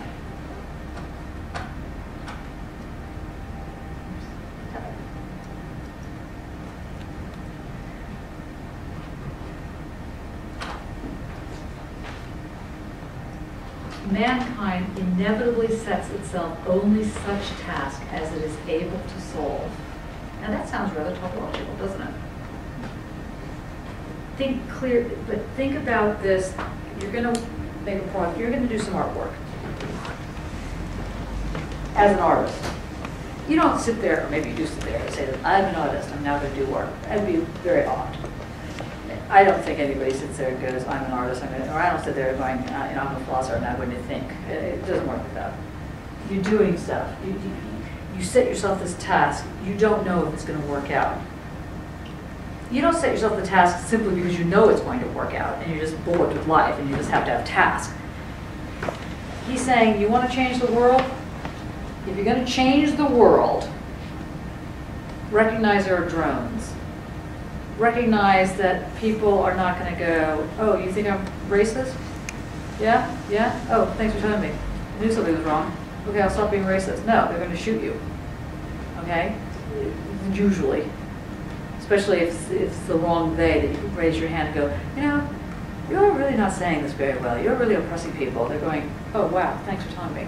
There's an old saying, or an old Punch and Judy cartoon, where this guy is on a bed of silk sheets, and there's all these poor people working beneath him, and the interviewer says to him, how can you go on this bed with these sheets and this luxury everywhere when all these people are starving? And he says, because I'm on these sheets in luxury. That's how I can do it. So if you point out to somebody, you have a lot of luxury, you know, get with the program, they're going to go, and? So it's not rationality necessarily doesn't change people's mind, nor is it necessarily a gun to the head, although that does tend to focus the mind more. He says here, mankind inevitably sets for itself only such tasks as able to solve. So what would that be? You guys are doing an MA. It'd be crazy if you decided, I'm going to do an MA and you're in grade 1. That's nuts. You're not going to be able to do that task. But you can do the task now. It's not a self-evident task. You don't even know where you're going with this MA. Probably at this time you don't even know what you're doing in this class. You just know you're in this class somehow. You had to take it, or maybe somebody did it for options or whatever. But as closer examination, the path of the solution will show itself a little bit. It's not going to show itself like, ta-da, here it is. You know, that's not going to be the solution. It's going to show that ways in which one can deal with it begin to form in the society way before they produce themselves completely.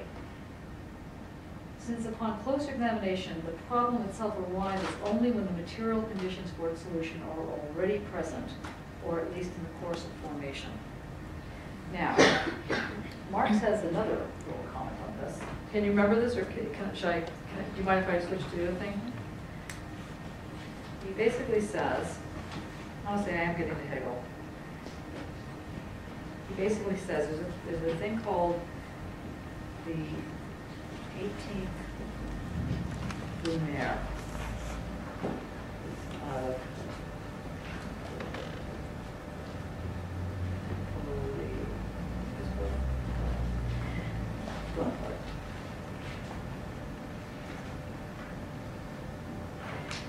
Do you know what a Brumaire is? Does anybody have an idea what the Brumaire is? Anybody speak French? Nobody speaks French. Anyone want to take a running guess? The 18th bet, you think? No. The 18th doorway. What is it? What's a Brumaire? What do you think of Brumaires, knowing nothing more about this? The 18th Brumaire. 18th wife. What do you think of Brumaires? I'm not going to tell you. You just know that 18th Brumaire means something that you've got to find out. It's significant, or I would tell you. In the 18th Brumaire of Bonaparte, Napoleon Bonaparte, he basically says, here's the thing. Things resolve themselves when they start to show up what's going to happen. But every now and then, in fact, a lot more than every now and then, there are vacuums that happen. And as you know, power abhors a vacuum, or whatever, nature abhors a vacuum, or somebody abhors it. Anyway, somebody gets upset with vacuums. What happens when the inevitable leading environment is no longer able to lead, but those that should challenge don't have their act together and can't challenge? What happens then? And he says what happens then is what he calls an 18th Brumaire. What happens then is that, for example, the world at the moment is going in a very conservative direction. You have to be completely not with it to notice this fact. It's going in a very right-wing direction. And no matter who takes the helm, it's going to go in a right-wing direction. Now that's not inevitable at the level of, that's it folks, just lay down and die. It's inevitable in the sense that when the Labour Party came in, they carried out the conservative agenda. That's pretty self-evident. Now, some people would argue they carried out because they were, traitors, basically. But you could argue, in fact, what Marx would have argued, is that an 18th Brumaire situation happened. The conservatives, the Tories, were no longer able to lead for a variety of reasons. First of all, they screwed everything up. Everybody was really in terrible shape. So a vacuum happened, and they didn't have enough sort of power brokerage to get in the next election.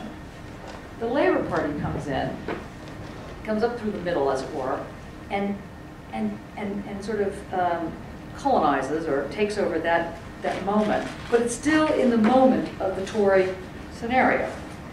And what the Labour Party has to do, and sort of did, but not enough, was they have to put a brake on that, and then turn around this huge ship in some other direction.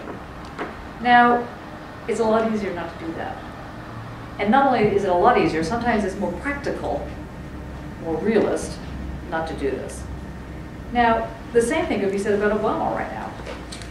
It is so right-wing in the US, it's unbelievable.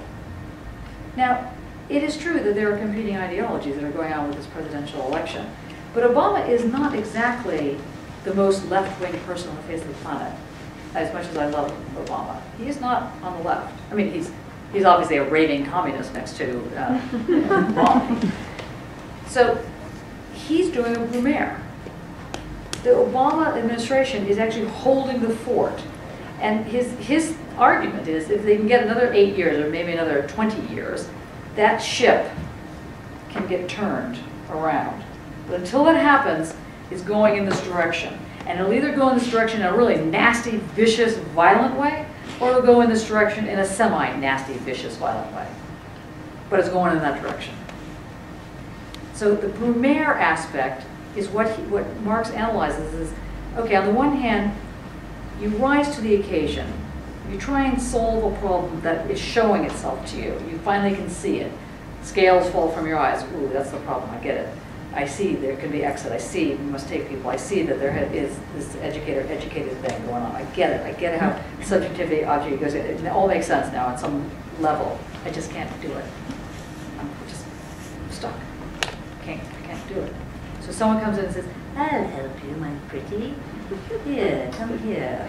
A little bit of an MA, maybe a little bit of a PhD, maybe stay and get a job, maybe get a few jobs, maybe get a lot of jobs, you know, die. Right, sorry, you knew I was going to get there eventually. Can't go over that lecture without mentioning die. And then you're caught in it, you're caught again, you see. How far can you hold open, like Samson, the things that are crushing down? You can see that you need to do that. How long are you going to do it? You know, you're holding that up and someone comes with a little feather, like this, falls down. Okay, so one might want to say that there's always a Brumaire going on, and that there's very rarely a moment when, you know, the thing arises and then everybody gathers together, has a little, you know, revolutionary party, and we go forward. This is why, for example, Lenin makes the argument, not that I was thinking of even telling about Lenin, but sorry, he makes the argument that there's this thing called infantile leftism, which is fantastic. Some people, he argues that, you know, the problem with the left, you can just imagine someone, you know, just thinking, you know, headache, knife in the head. In New York, I told you they have this expression, knife in the head. They go, you know, oh, it's so incredible, knife in the head, knife in the head. You know, just like, anyway, Lenin makes the argument that certain leftists are just stupid children. They just want, I don't know, equal pay for equal work, but that's it. They don't want anything else. And once they get equal pay, they're happy. That's the end of the story. So that's trade union consciousness, he calls it.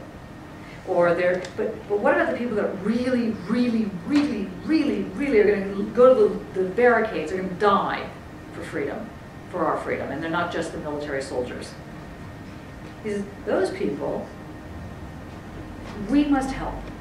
And because you all are so stupid, we need to have the dictatorship of the proletariat to help you along in this Brumaire moment. You know, spot the problem. Okay, so how do you get away from the 18th Brumaire? That's another issue altogether, which I wasn't even going to mention tonight, but I mention it now because we got to it. So, did I confuse you? I hope not. Yes? No? Okay, let me just go back to the last thing here, and then we'll take a little thing so you know. Okay. God. Go away. Now I'm going to tell you this one, and then I think we might need a tiny break. A little tiny break. I don't know how to get rid of this bit.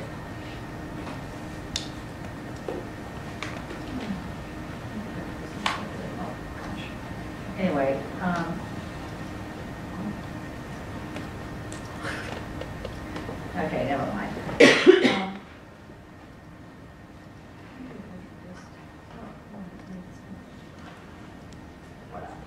Does anybody know who drew this? You can't. Holy moly. Sorry about that. You could have said me. Everybody know who drew this? Polky, Yes. maybe. Okay. Now, Walter Benjamin, he wrote these things. This is called the concept of history, but in fact, it usually is called Theses of the Philosophy of History. There are 14 of them. I'm not going to go through all of them, but there are two that you need to know about in connection to this thing. One of them is about this angel.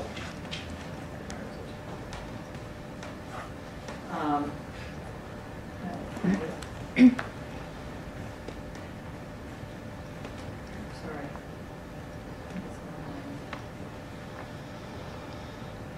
See, I should have turned it off so you can see all this. Oh yeah. Okay. Now, attached to the Marx theses on Feuerbach is the theses on history. He's making a comment about this.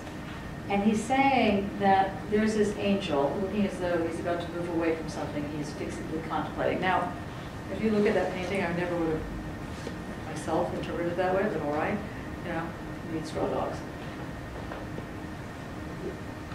There's an angel, in fact, a cast of an angel, whatever it is, that you know, that figure without the arms and head and whatnot, which always reminds me of this thing. The question is, how does one picture the angel of history? That's what he's asking the question.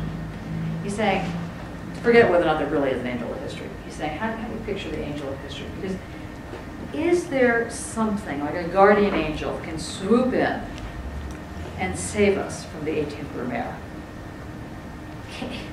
Okay, we get the fact that we can escape.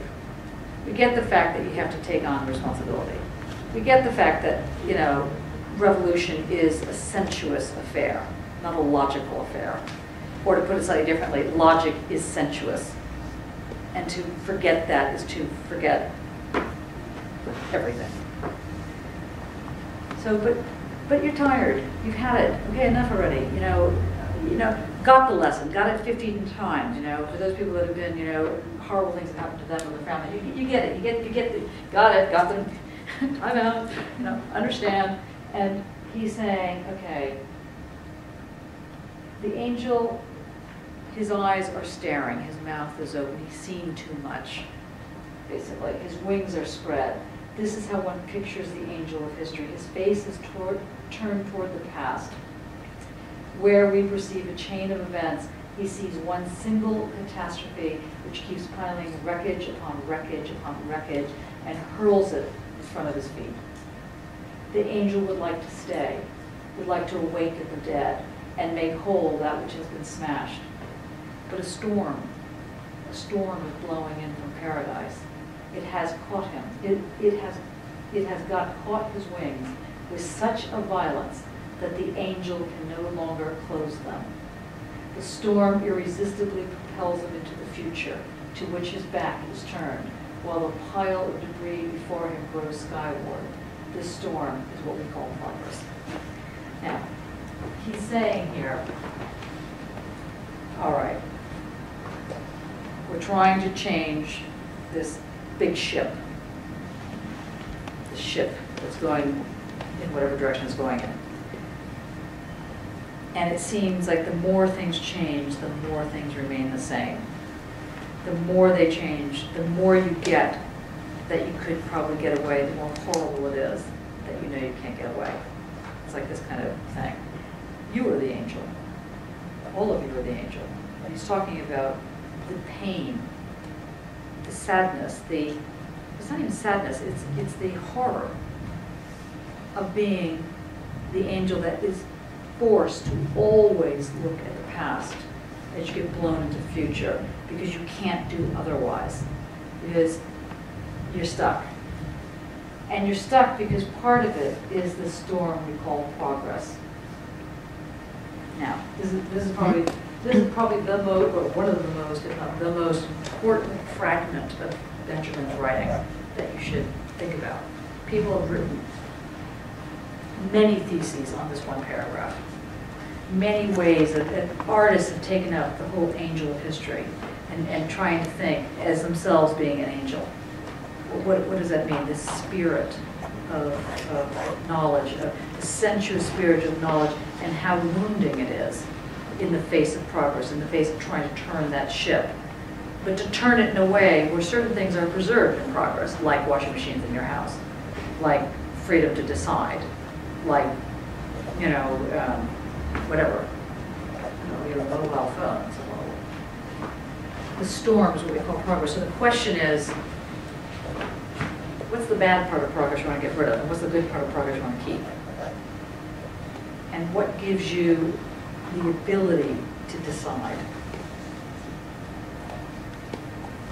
Okay, now we're going to take a little break, and then I'm going to come back with the answer. Okay, it's a little answer.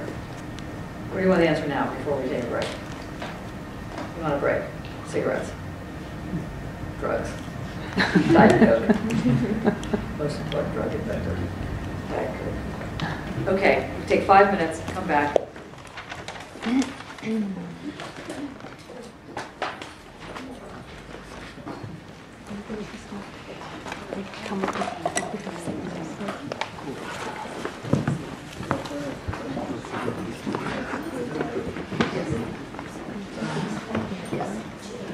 Well, yeah, do something.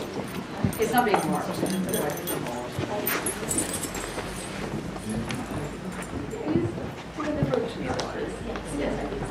Yes. Maybe you want cow.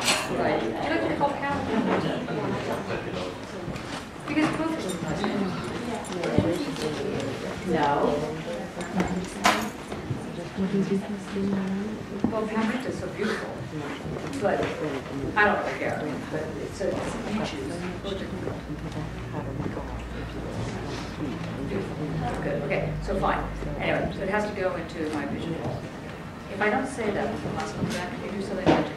By the way. Okay, because I will immediately forget as soon as you sit down. Yeah. A hand up.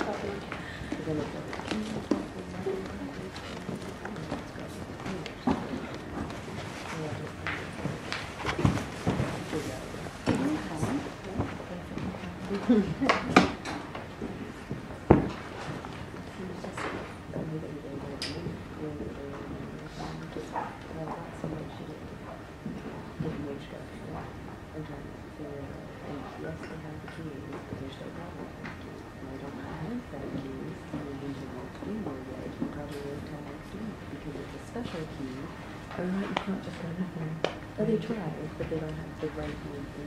So they're getting them, like they've got 5 or 10 copies to make. And then how cold was your studio then? I haven't even been there. I don't know what it's like. Yeah.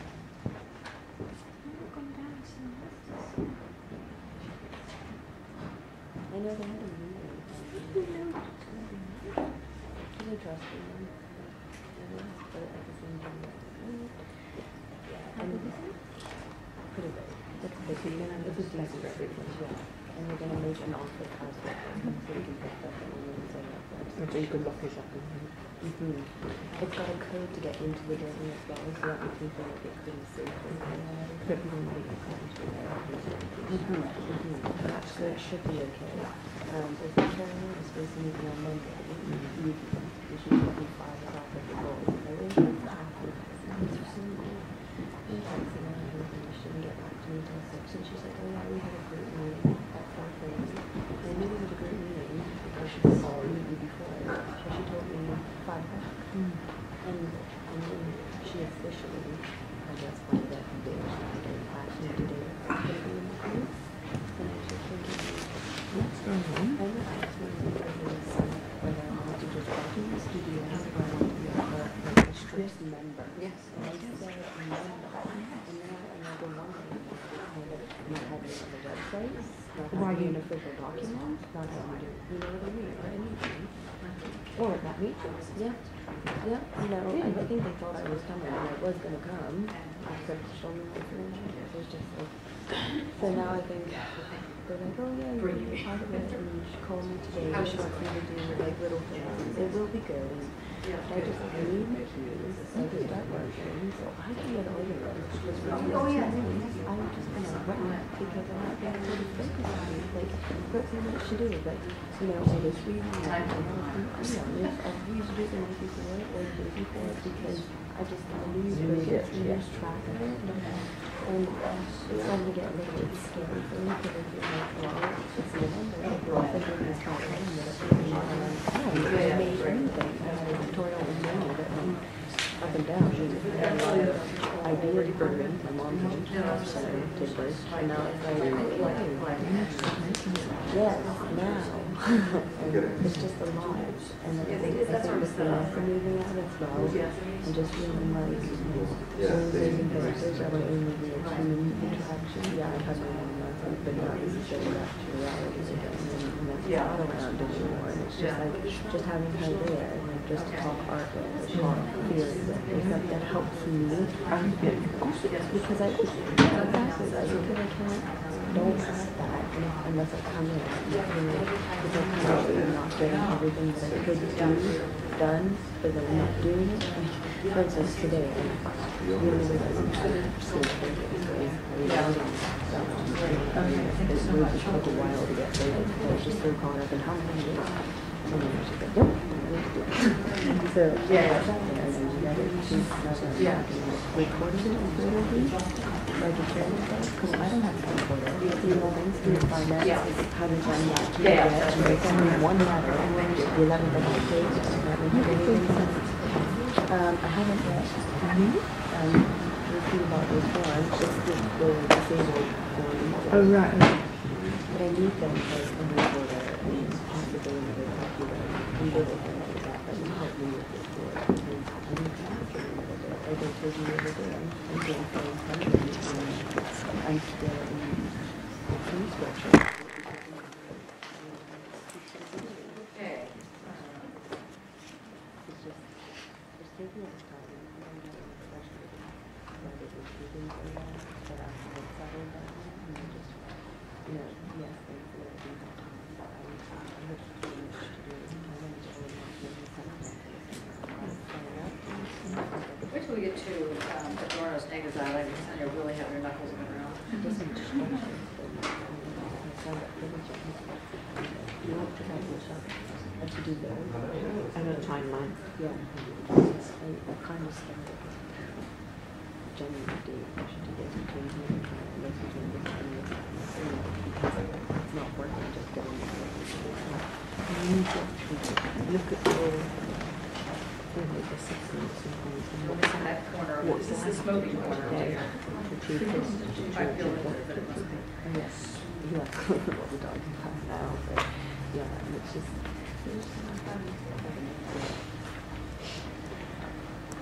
How are you hearing this? Boy, the mitigate your CD is great. Really good. Thank you. Did you know that it was all written in Japanese? The CD itself? No, I didn't know. Yeah. Just so I'm thinking, is this the right CD? Or is this a virus that's going to No, no. Because as I open it, I'm thinking, why did you give me a Japanese CD? Yeah, it's great.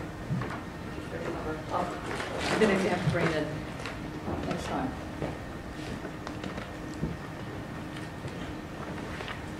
Okay, we need just a couple more people. Well, I'm going to make a small announcement while we're thinking about things. There is a thing called Erasmus. You've heard of this now, because I've told you many times, but I'm playing again. On the 11th of November is the deadline for the MA, MPhil, PhD students to get in a proposal, if you'd like, to study for a month or two. You could actually study more, but if you're one of my students, you can't leave here for too long. But technically, you're allowed to be, what is it, up to 4 months or something? You know, 4 months to a partner university or institution in Europe. And Erasmus will pay you. And they'll also pay, and you'll have a washing machine and dryer. Probably do that, but you will have, how much do they get paid per month? Well, last year was 200 euros A month. 125. Hasn't been confirmed yet, but yeah, it's supposed to be roughly the same. Yeah. So if there is a place somewhere in the world, like let's say Berlin, picking something very arbitrarily, or there are places where we have an arrangement. For example, I'm going to be giving a keynote lecture.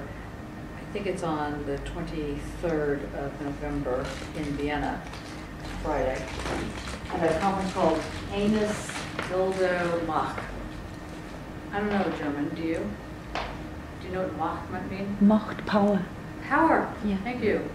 So it's anus dildo power. I'm the keynote for this. Now, I say this with love, my life. You know, it's like, see, this is what happens. You start really saying, it must be revolution, it must be like, would you be the keynote for this? It's like, okay. Anyway, it should be really wonderful. But anyway, so that's in the Akademie der Kunst in Vienna, which is a pretty interesting place. I recommend, and we'll be having a bilateral there.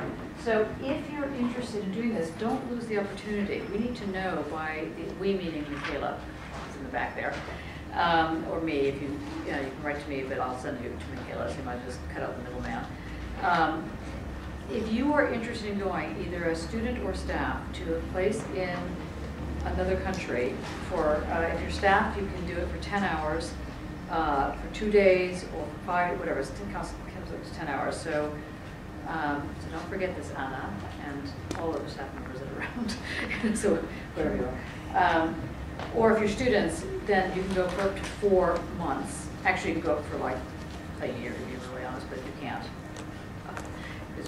But you can go for a couple months, and they will pay you between 225 and 250 euros for subsistence a month, and they'll pay for your accommodation, and they'll pay for your travel, and they will basically, it's all to get things started with getting to know each other as a work, you know. So that, please don't forget. And if you're interested in seeing Michaela, there she is in the background, cleverly disguised as a PhD student. Okay, so she's not here in that role of Erasmus. She's here in that role of PhD. But you know, it's like the Mikado. I was explaining the Mikado earlier today. Did anybody know the Mikado? Good. For those of you that don't know the Mikado, it's basically an opera where there's only 2 people in the show, but they do everyone. They are the king, they're the secretary, they're the dishwasher, and they just switch roles all the time. And if you ever feel like you're doing the Mikado, which is turning into my life anyway, where you know you're this or that, you're this or that. I don't know, maybe talk to the Mikado. Let's forget the Mikado now. Let's go now to much more depressing topics.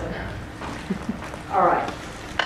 I have here next to Benjamin Hegel's Phenomenology of Spirit. Now, I realize that there are various types of ones that you should look at. But the one that I was brought up on, and the one that therefore I love, and I can't tear myself away from the translation, is the translation by A.V. Miller. I don't know what A.V. stands for, but whatever it stands for. He's the standard in the field and has been for like 50 years translating. And one of the reasons I said I like him and his translations is because he translates it as phenomenology of spirit as opposed to phenomenology of mind. And there's a debate about that in and of itself, because phenomenology of spirit, if you want to translate that in a kind of really clunky sense, it's like it's like saying that spirit has a material feature to it. So the logic of the spirit has its own sense of material ability, as it were, material something, a something. And those that translate phenomenology of mind are kind of saying the same thing. They're saying, look, we want spirit to be understood in a kind of much more graphic sense. Mm-hmm. But because those people tend to be ones that believe that rationality is important, I like to move away from the question of the mind, because it brings in that false dichotomy between mind and body. which is wrongly attributed to Descartes, the Cartesian view. So I just have this up here so you can see, and the text is by Findlay, J.N. Findlay. They use initials at those times. Anyway.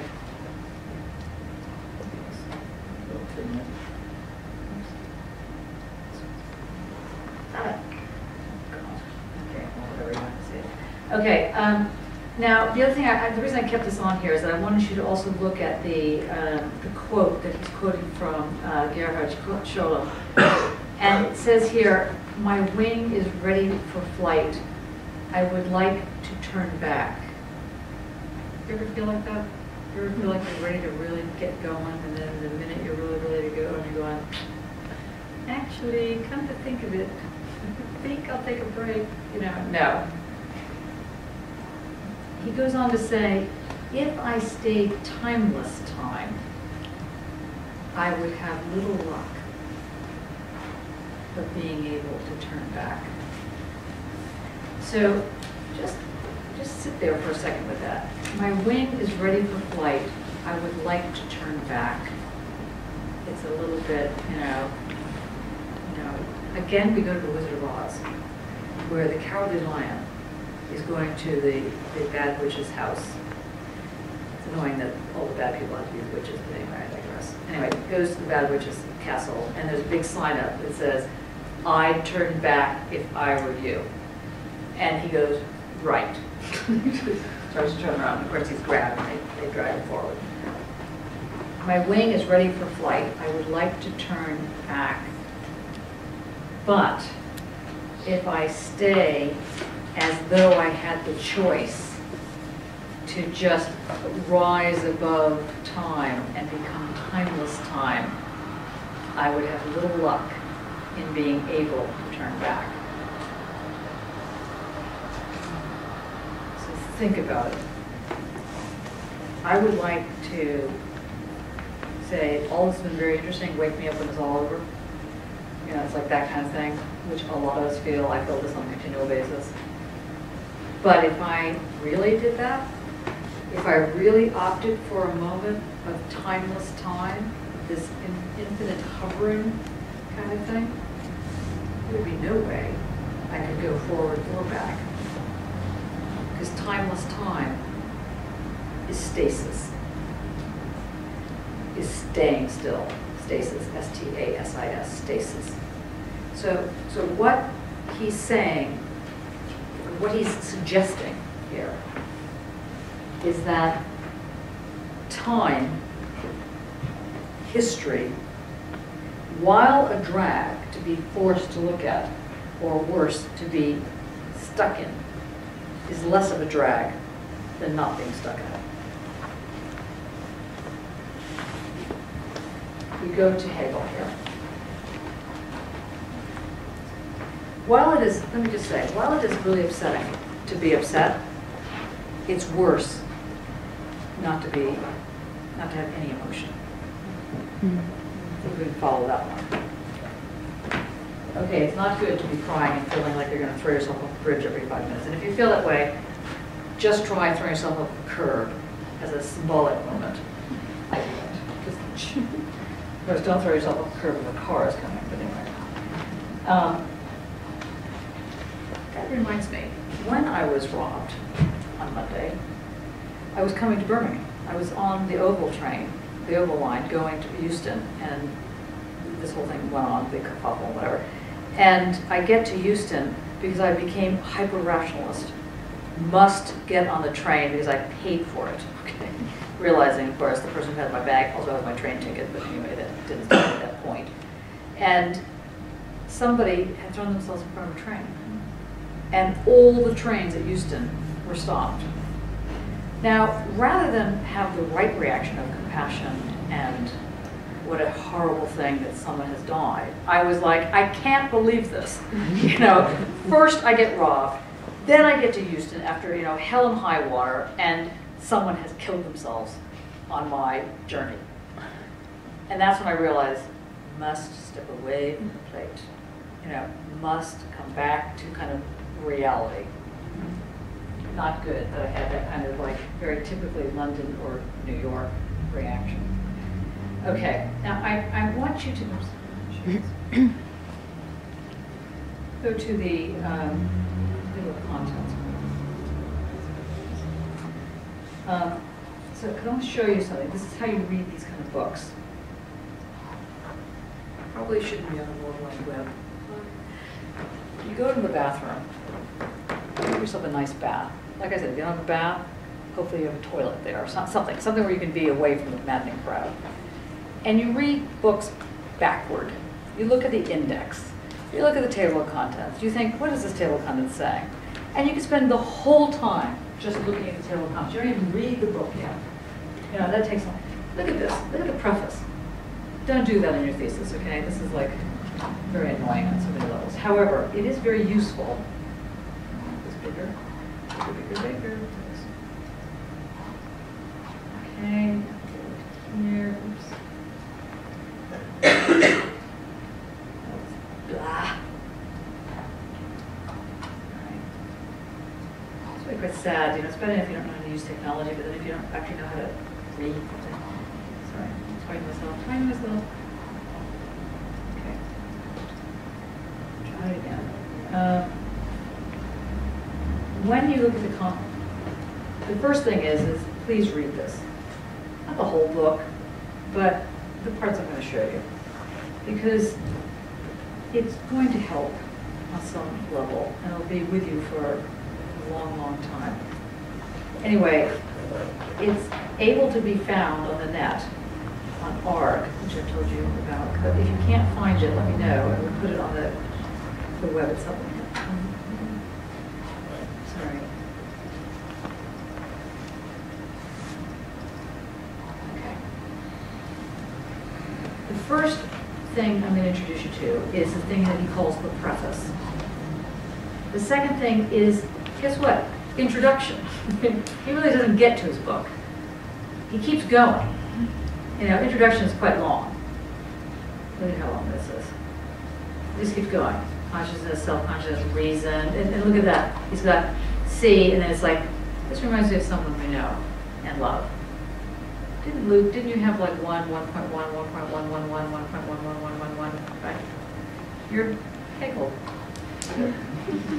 Okay, see how this goes? It's a very nice way to organize your thinking. I'm just pointing this out to you so you have a sense of literally, see how long it is we haven't gotten out of the introduction? Keeps going, still part of the introduction. See this? I just want you to get a sense. Notice the enlightenment coming in. I just want you to just watch this for a little bit. Keeps going. Still on introduction. Oh, what do you know? End of book. Okay? Now, what is he introducing? He's obviously not introducing his book, since his book is the introduction. What do you think he's introducing? He's introducing the whole argument of all of his work up to that point, and all of his work to come, which is really fantastic when you think about it. But if you think of your own artwork, for example, you might not necessarily think that your artwork is introducing all your other work, but it kind of is. It kind of is, you know, where you put that marker, you show, well, here's where I am right now. That's going to be the introduction of what you're doing. But he's creating this magnus opus that says, here's all the various ways that one can understand what I'm talking about when I talk about subjectivity. So, lovely Marx, as much as I love you, Hegel saying, of course Hegel didn't know Marx, he came before Marx, but anyway, pretending they could talk. You're misunderstanding me, because I've covered all these things you're talking about. The sensuousness, the non-sensuousness, and so on. So this still remains to this day a big debate, so you don't need to get into it. But what I wanted to alert you to, we're just going to go back to table.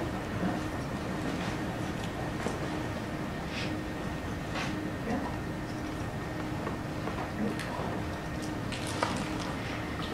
And I just want to go through this, are you alert enough to do this? Did you get enough Diet Coke? Do you like it? Okay. Preface on scientific cognition. Now, for anyone who is not from the UK and mainly from Europe, the word science is actually the revolutionary term for knowledge, scientia. And it doesn't mean what it means in the UK and the US of this kind of hardcore, sterilized notion of thinking, where you have to have an experiment with things that can be proved. No, it means a way in which one can think about something, cognition, to recognize, or to cognate something. Anybody speak a language other than English? There's a couple of you that speak. You know that when you learn English, you're cognating a verb. What does it mean to cognate? What does it mean to deal with cognates? You think of it? Nobody can think of it. Let's say I go. Conjugate. Conjugate. And so what's I go, you go is probably not a good one. What kind of, what's a good verb that changes when, English is so annoying on this level. You can't say I go, you go, we go. Go hasn't changed. Okay? So, but if you said this in Spanish or something, you know, it'd be like, you know, or I come, you come, you know, voy is I come, you know, vamos, you know, let's go. These words change. They cognate differently. They have different ways in which you can conjugate the realization of what is happening. So the realization of what is happening is a cognition that we can call, if we do it more than once, what's a cognition that's more than once? What's a repeated cognition? Starts with an R. Is that? Recognition. Very good. You also handed his work in early. Good at you. Don't talk to him. Yes. Recognition, or what's a, you don't talk like this, right? I'm going to recognate you. You're going to say what? Recognize. Recognate is to recognize. So get the nuance. Cognate, to know. To recognate is to not only know it again, but it's to recognize it. Is to go, oh yeah, I see what this is. I get it. That's recognition. Recognition, you know, when you recognize something, is when it has a subjectivity. When there's something that makes that mark, you recognize it. If I didn't do that, and I said, think about a sound. We all might have different sounds, but you wouldn't recognize it. And that's why I said, I can get you to recognize that, right? He's saying the preface to how one gets the plan, scientific in this sense, gets the knowledge of how you figure out how to cognize, how to recognize, how to recognize what lies before you, how to recognize what lies before you so you know when to run. You know, bad is it a person who comes across a very interesting looking snake and you're going, oh, that's really interesting. And you start going like so, and then really, anybody seen The Karate Kid? It's sad why. You're learning too much about me. Anyway, but the most recent Karate Kid, the one with Will, what's his face, his son in it. Excellent film. I recommend this. Has anybody seen it and not liked it? Has anybody seen it? Oh, good. Got 2 people who have seen it. Okay. In The Karate Kid, if you remember this, there's a scene where the snake is going like this, and you have to kind of follow it, and you're following it and following them, and the snake could get you, but the little Karate Kid guy says, you know, how come the snake hasn't attacked the person that's going like this? And the sage says, because it's not the person that's mimicking the snake, it's that the snake is mimicking the person. So what the Karate Kid learns is that when this person's going like this with the snake, and one comes upon it and recognizes the scene as the snake is doing like this and the person's doing like this. No, no, no. It's the other way around. The person's going like this and the snake is going like this, so they become a dialectic. They're not moved. They're the same thing. So the snake isn't going to attack because the person's not going to attack. They're like this. They recognize. They recognize each other. They recognize. They recognize. The first thing you need to understand with the Hegelian move is this kind of snake, karate person going like so. They're cognizing this thing. And in so doing, they create the ground around which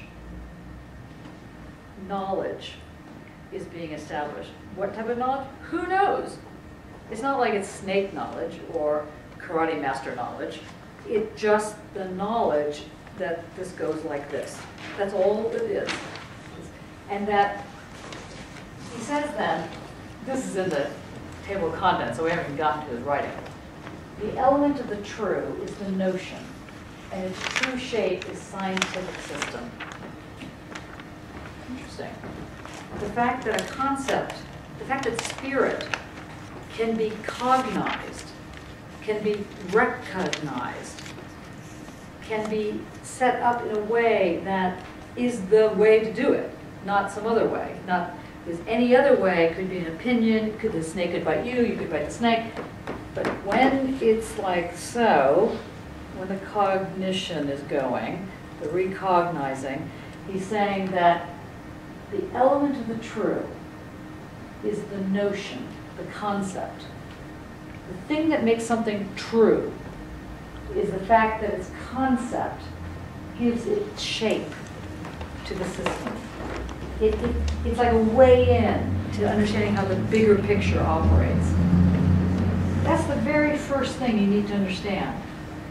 The very first thing is that a concept isn't just something that you bring out of the air. It gives a real way in to seeing how something works together. So how recognition happens. And what happens when you recognize something? You give it its subjectivity. And it gives you your subjectivity. The recognizing. When the cognizing happens, the subject is formed. It's fabulous. It gives me chills even to tell you this. The subject gets formed. And when that subject gets formed, when you have this thing between what ought to be very disparate moments, when the subjectivity is getting formed, it has a real shape to it. It's not any old shape. It's not just sort of just like it has a shape, and the shape is that the shape is the is. Sorry about that. I'm telling you, there's a knowledge here. There's a subjectivity, but I don't know what it is. It's not like snakehood or like Karate Kid hood. It just is this thing. And he's saying that that's what's true. This thing that goes like so, that's the true part. There's nothing false about this. Just putting it false, it doesn't work. So he's saying that that's actually what how one can talk about the spirit. In exactly the same way. It's kind of like the way things get attached. So your task is to figure that out. How to cognize. How do you recognize that which lays before you in a way that's not threatening? Or to put it slightly differently, even if it is threatening, it happens at the same level of the snake and the karate person. I don't know what that person was called. That person. The master. Sensei? What? Sensei? The sensei? Sensei? Oh, the sensei, yes, the sensei. That's right. Yes. Guess what that's about? That's a Marxist remark. Educator, educated. Educated, educator. That's what's giving sensuous moment. Recognize what lies before you as the ground. or recognize the ground that you're looking at isn't necessarily this ground. It's this ground. You're grounding me. And if you move this way and I move this way, we're moving together. We're in sync. That's the ground. The ground is this ground, not this ground. Although that's also a ground. And from that very sentence, he begins to develop the whole argument, ending with section 44 at the end. And he basically says that the very first thing you need to understand is this cognate thing that happens. That there is this thing that, so the way it moves, the snake is never going to attack you and you're never going to attack the snake because you can't, by the way. Because it's like the thesis-antithesis. Because when talking about subjectivity, it's not that one is ahead of the other is ahead of the other. Subjectivity happens in this kind of dual dialectic form. The state of spiritual culture at the present time is the next sentence. Sorry, skip that. So he says here, the principle of science, read for science, scientia, knowledge, is not the completion of knowledge as such. It's not a formal route. Go 7 steps this way, make a right, go 7 more steps that way, make a left. It is not a path in that sense. It's this delicate cognate.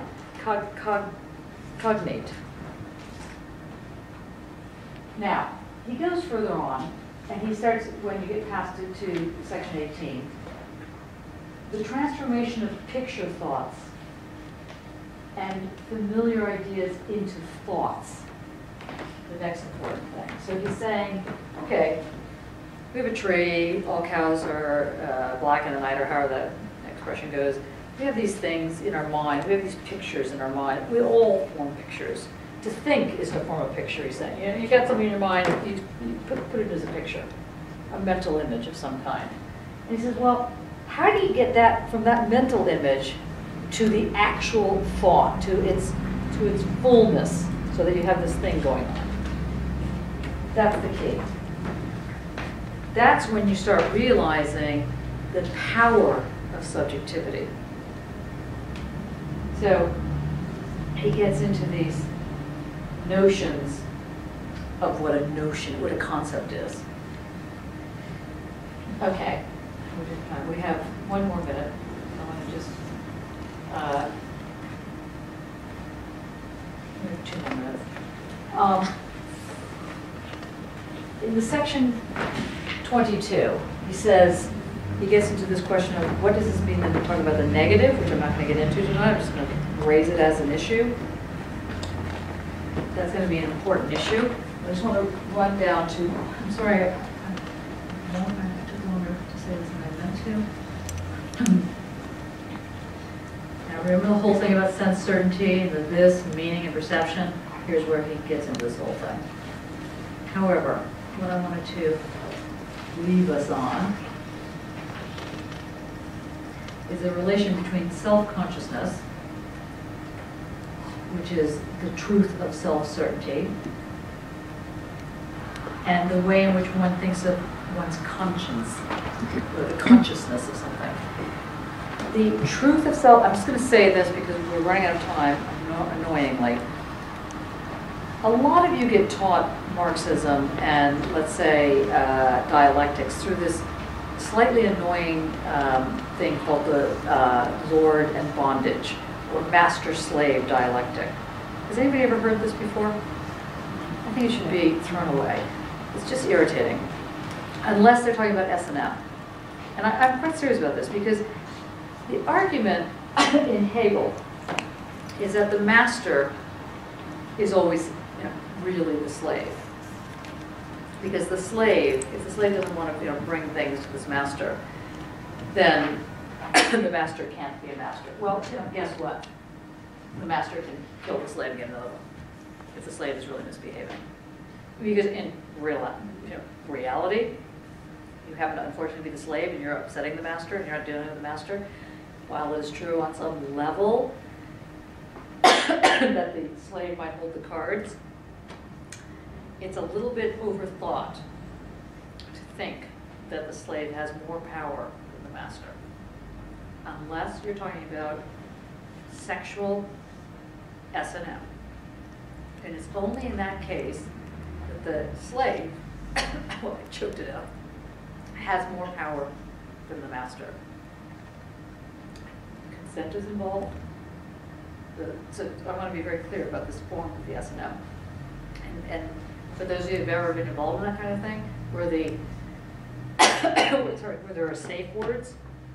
So the master is, whipping person away and, exhausted, and the slave is like, no, over here, no, over there, no pineapple, no, stop. What Hegel's saying is that that notion of master-slave doesn't exist. The only one for Hegel that counts, politically, aesthetically, reality, is the one that says that the slave has more value, as it were, than the master. And if you like that one, like I said, there's some snake oil I can sell you as well. Because at the end of the day, if you have your choice to be the master or the slave, which one would you be? And why? I feel like, write a question on this. Just kidding. The question for you to get a sense of is what he's really doing in this thing is not trying to privilege the notion of the slave over the master or the other way around. He's trying to say, how do you get to self-certainty? So if you're going to draw anything out of this like deeply flawed example that he gives, and that for whatever reasons people make you study for years, I mean centuries, what he's trying to get at there, what I would like you to try and get out from this if possible, is how sense certainty operates at the level of the visceral. Because to be enslaved is to have your body owned by somebody else. Let's not pull punches on this. And for you as master, as opposed to you as slave, to own someone's body in this context, this relation between the body and the knowledge, just like this thing with the sensi and the snake, this forms at the base, the very baseline of knowledge, and that is what he's calling sense certainty. And that notion of sense certainty is the first, let's say, level of consciousness. It's not the last level of consciousness, it's the first level. Because he goes on to develop an ethical system out of this, and he's not privileging slavery. As he's not saying this is the great way to go. He's just using that as an example. And if it works for you, great.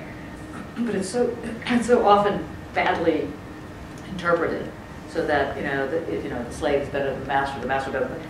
He's not talking about which one's better. He's basically saying that there's a symbiotic relation that produces a form of consciousness that goes in and out of, let's say, just under the surface consciousness and just over the surface. So you have this first glimpse of what's bubbling up, let's say, inside yourself. He starts talking about this. He starts talking about this way in which the pleasure, the sensuousness is linked.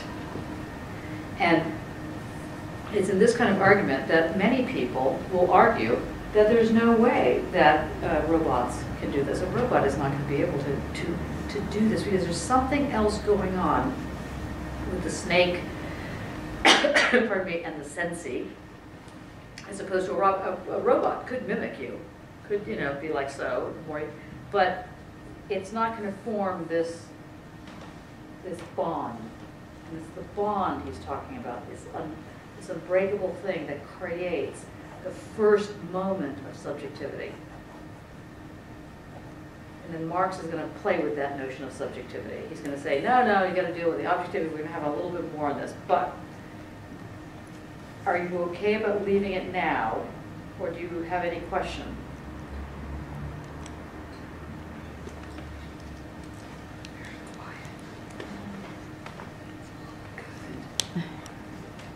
Okay. next week, I am not going to be here. However, you can still have a class. Nothing prevents you from having a class. Okay, and you could even record it. It could be a very interesting class. It could be another, enactment of Hegel. Don't hold back. The door is more or less was open, but it could be closed. Think about it. Pardon me. And don't forget, November 11th is Erasmus Day. Get your things in if you want to travel. Okay. And there's other things I need to tell you, but I can't remember what they are. So, I know. What? The questions. The questions! That's it! Thank you, Pamarita. Brilliant. Yes. Your essays are due in next Thursday. They're not marked, so you don't need to hand them into the office. You just need to put them in my pigeonhole, which is behind that closet over there. So that's where you just have to put that. But thank you. Very good, very good. The other last thing is that the Center for Fine Art Research, CFAR, I told you about this, and some of you people that were in the studio visit today, is accepting people who like to see themselves as researchers outside of, we're not outside of the university, but outside of the label of being an MA student or a PhD student, as actual artist, researcher. If you feel comfortable about putting your work online in that way, then you can become a research fellow of CFAR, which basically means nothing. It just means that you're you're part of a club. You're part of a club that can share things in the world, and people can see your work, and you can see their work. Yeah, we can make it into something else. I don't want to, say it's more than it is, but it is kind of cool. And it's kind of a good way for us to make a presence, because I think that what's happening in BIAD and what's happening in particular the School of Art is unbelievable. And I'm not just saying that. I think that it's kind of incredible what can happen here. That doesn't seem to be able to happen in a lot of places, and I've been to a lot, sadly. You see these teeth? Very long. So I'm telling you, it's a really interesting place, and I want us to be able to share it. That's it. Thank you.